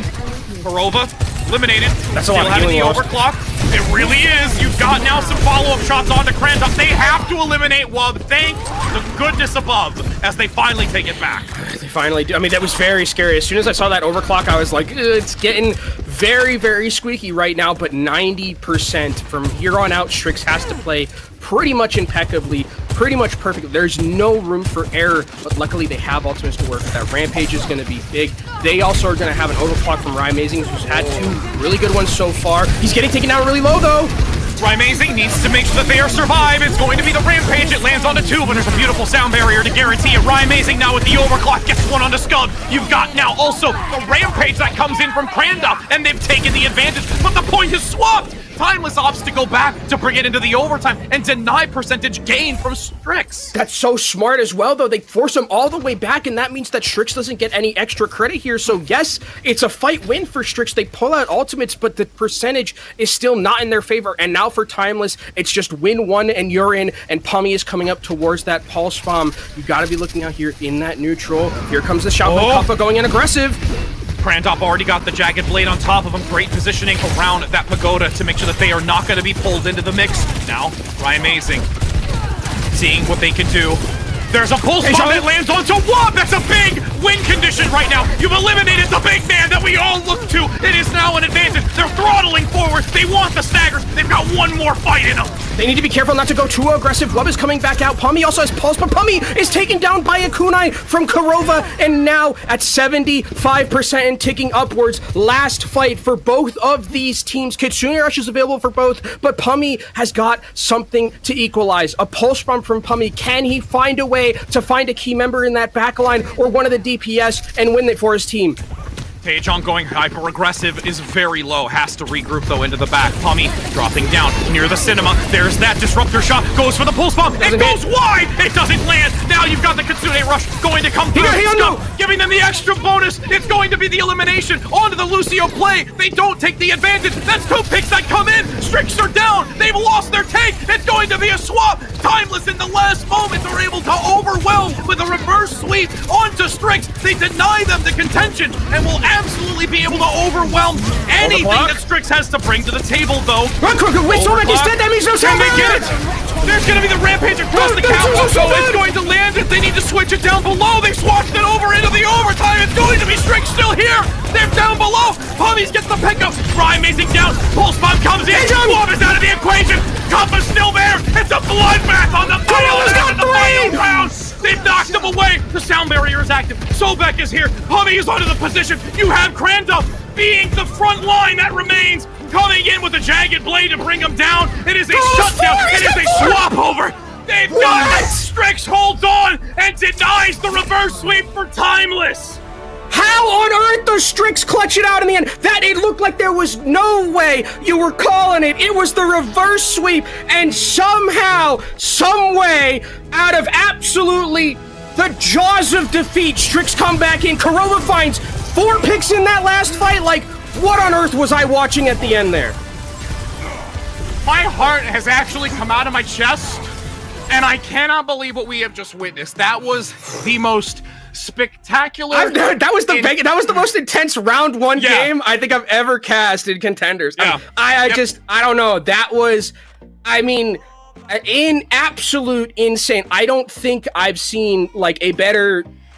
I can't remember last time like a map 5 like literally from a 99 percentile win rate that it looked like they had at the end there on the side of Timeless just completely flip-flop over to a victory on the other team just because of some like insanely clutch picks. The pulse run from Taejong. Kurova finds 4 headshots at the end of that and just wipes the floor. It just absolutely an incredible series between both of these teams. This is just day 1. I can't imagine what day X in the future when we're at grand finals looks like, because that was an absolute barn burner of a series. I need a moment. I think we all need a moment. We're going to head to a short break. We've got an interview. Don't go anywhere. Jiminy Christmas. We'll be back in a second. Oh, hello. Fancy meeting you here. It's so nice to see ya. Are you ready to survive the wastelands? Then you'll need to bring your shotgun, your axe, and of course, your knife for your sharp wit, if you get my drift. Hey, whoa. Hold on there. Don't forget to pick up your Overwatch Contenders Junker Queen skin. Yeah, gearing up is as easy as connecting your Battle.net account to Twitch. And after that, watching the Overwatch Contender Summer Series will contribute to your drop progression, letting you claim your own Wasteland-ready Overwatch Contenders Junker Queen skin. Oh, that's right. It's time to rampage. Now, get out there and slay with the Overwatch Contenders Junker Queen skin. Okay, take care now. See you in chat.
We are back, my friends, and we have the glorious opportunity to be able to speak with Kranda. My friend, we have just gone through a roller coaster of emotions, to put it lightly. How are you feeling after that? I mean, I'm barely feeling anything at this point. I just too many emotions. I don't know which one to choose.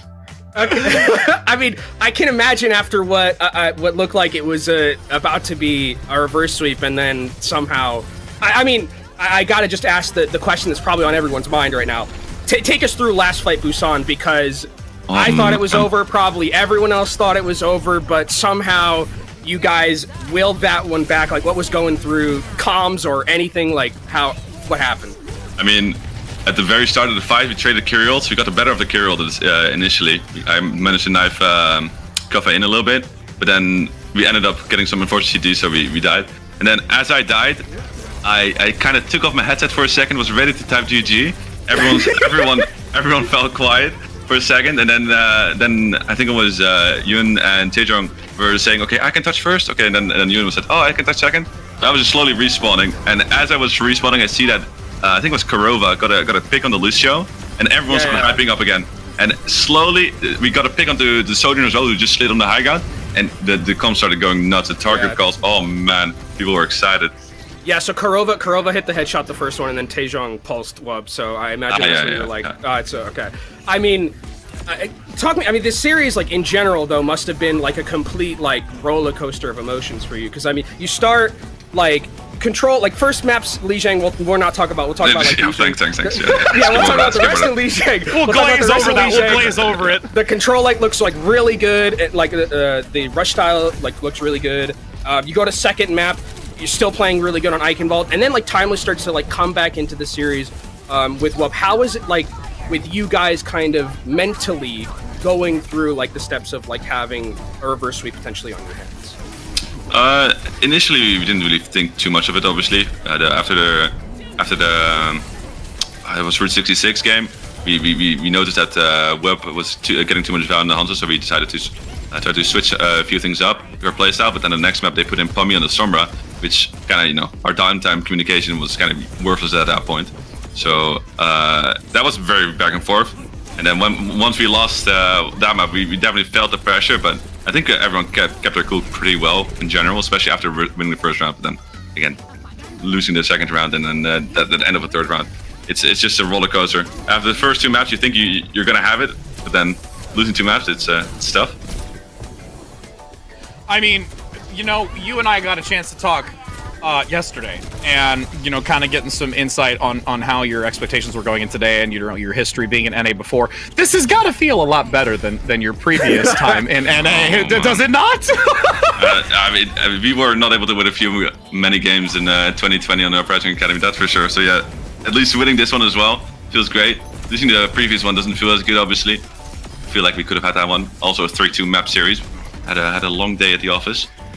Oh yeah, you're putting on a show for us and helping people with drops. No worries, guys. No worries, guys. It's good for content. It was good for. I mean, so kind of like going back to the last like fat fight of Busan and how the comms you guys were talking. This is like kind of like a mixed. I imagine a lot of the calming is in English, but like, have you noticed like that it's difficult to communicate, or does it seem like pretty relatively easy? Because on the first two maps, it looked like there really wasn't any potential language barrier issues at all. Like it looked like you guys just have a great idea of how to like time with each other and communicate. No, it mainly ties into practice at the end of the day. The more practice you have together, the less words you need to actually communicate well in game. So we haven't been playing for too long yet, so we're still kind of figuring things out. The first two maps we were more comfortable on. The next two maps we hadn't had as much practice on. So maybe that could have been a slight part of it, but we tried to keep things simple in our communication, not have too many long sentences. So that language barrier is still there. Yeah. I mean, but again, you commented on it, and we chit-chatted about it, that it's been like 3 days that you've been together. So, right. I mean, with you over the course of this summer series and what you're going to continue to develop and what we've already been able to see firsthand, full display today, we cannot wait to see how that continues to develop and what your coordination is like and everything as a whole. So we truly appreciate your time. It has been a blast to go through this match that you just had today, and it is a moment for you to kind of sit back in relief and feel really proud about it. Get some rest. Yeah. I'm looking outside of my window right now, and the sun is fully up. It's already morning. Right, time difference. The time difference. Yeah. It is morning. Parents are about to come out of bed, ask me why I'm still up. Long day at the office. Okay. Long day at the office. Sometimes work calls in other places of the world, and exactly. I had to do my job. So, well, we greatly appreciate it. It's always an absolute pleasure. Thank you so very much for your time. Congratulations to your team, and again, we cannot wait to see how you continue through this series, my friend. Appreciate it. Thank you, Chris. Definitely. Oh goodness. Oh my goodness. I mean, that was a great interview by Krynov also. Like, that was really insightful, kind of like going through like the comms. Because in a situation like that, like, I mean, I imagine too, like if I was in a scenario like that, in ranked for sure, I'm just like, I'm tossing my headset down. But Uber, I mean, has a great quote, put on your headset, son, you got a game to play. Like, I think that this was just a really, really fantastic series. And again, I think for Strix, for them, it's like, I think this is a moment where they kind of like, especially against Timeless and how good they were last year, how good they still are, I mean, and how good they look. Strix is like a team that needs to be watched very carefully, because not only is Krandop, but like Rai Amazing, Taeyong, Shadow, Karova, who just didn't play until since the other control comes out, kills 4 people in the last team fight. John, I mean, this team absolutely incredible. Timeless too look amazing. And if this is what like we have in terms of like the upper middle of the pack, like we're gonna have a great season of NA. 100%. We can take a look at what the schedule was for today. For those that might have come later, you might have joined at least for the late one. That was a stellar one to come into. If you missed the first one, go back and watch this one. I mean, we've been here for a while. But again, it is a 3-1 here favoring Pirates in Pajamas, and a wild finish between Strix and Timeless, where they were able to take it. Strix definitely putting a mark on this day one, as we can take a look though at what tomorrow holds for us. But it's not going to be specifically the NA region first that we talk about. It's going to be the EU region, Kenobi.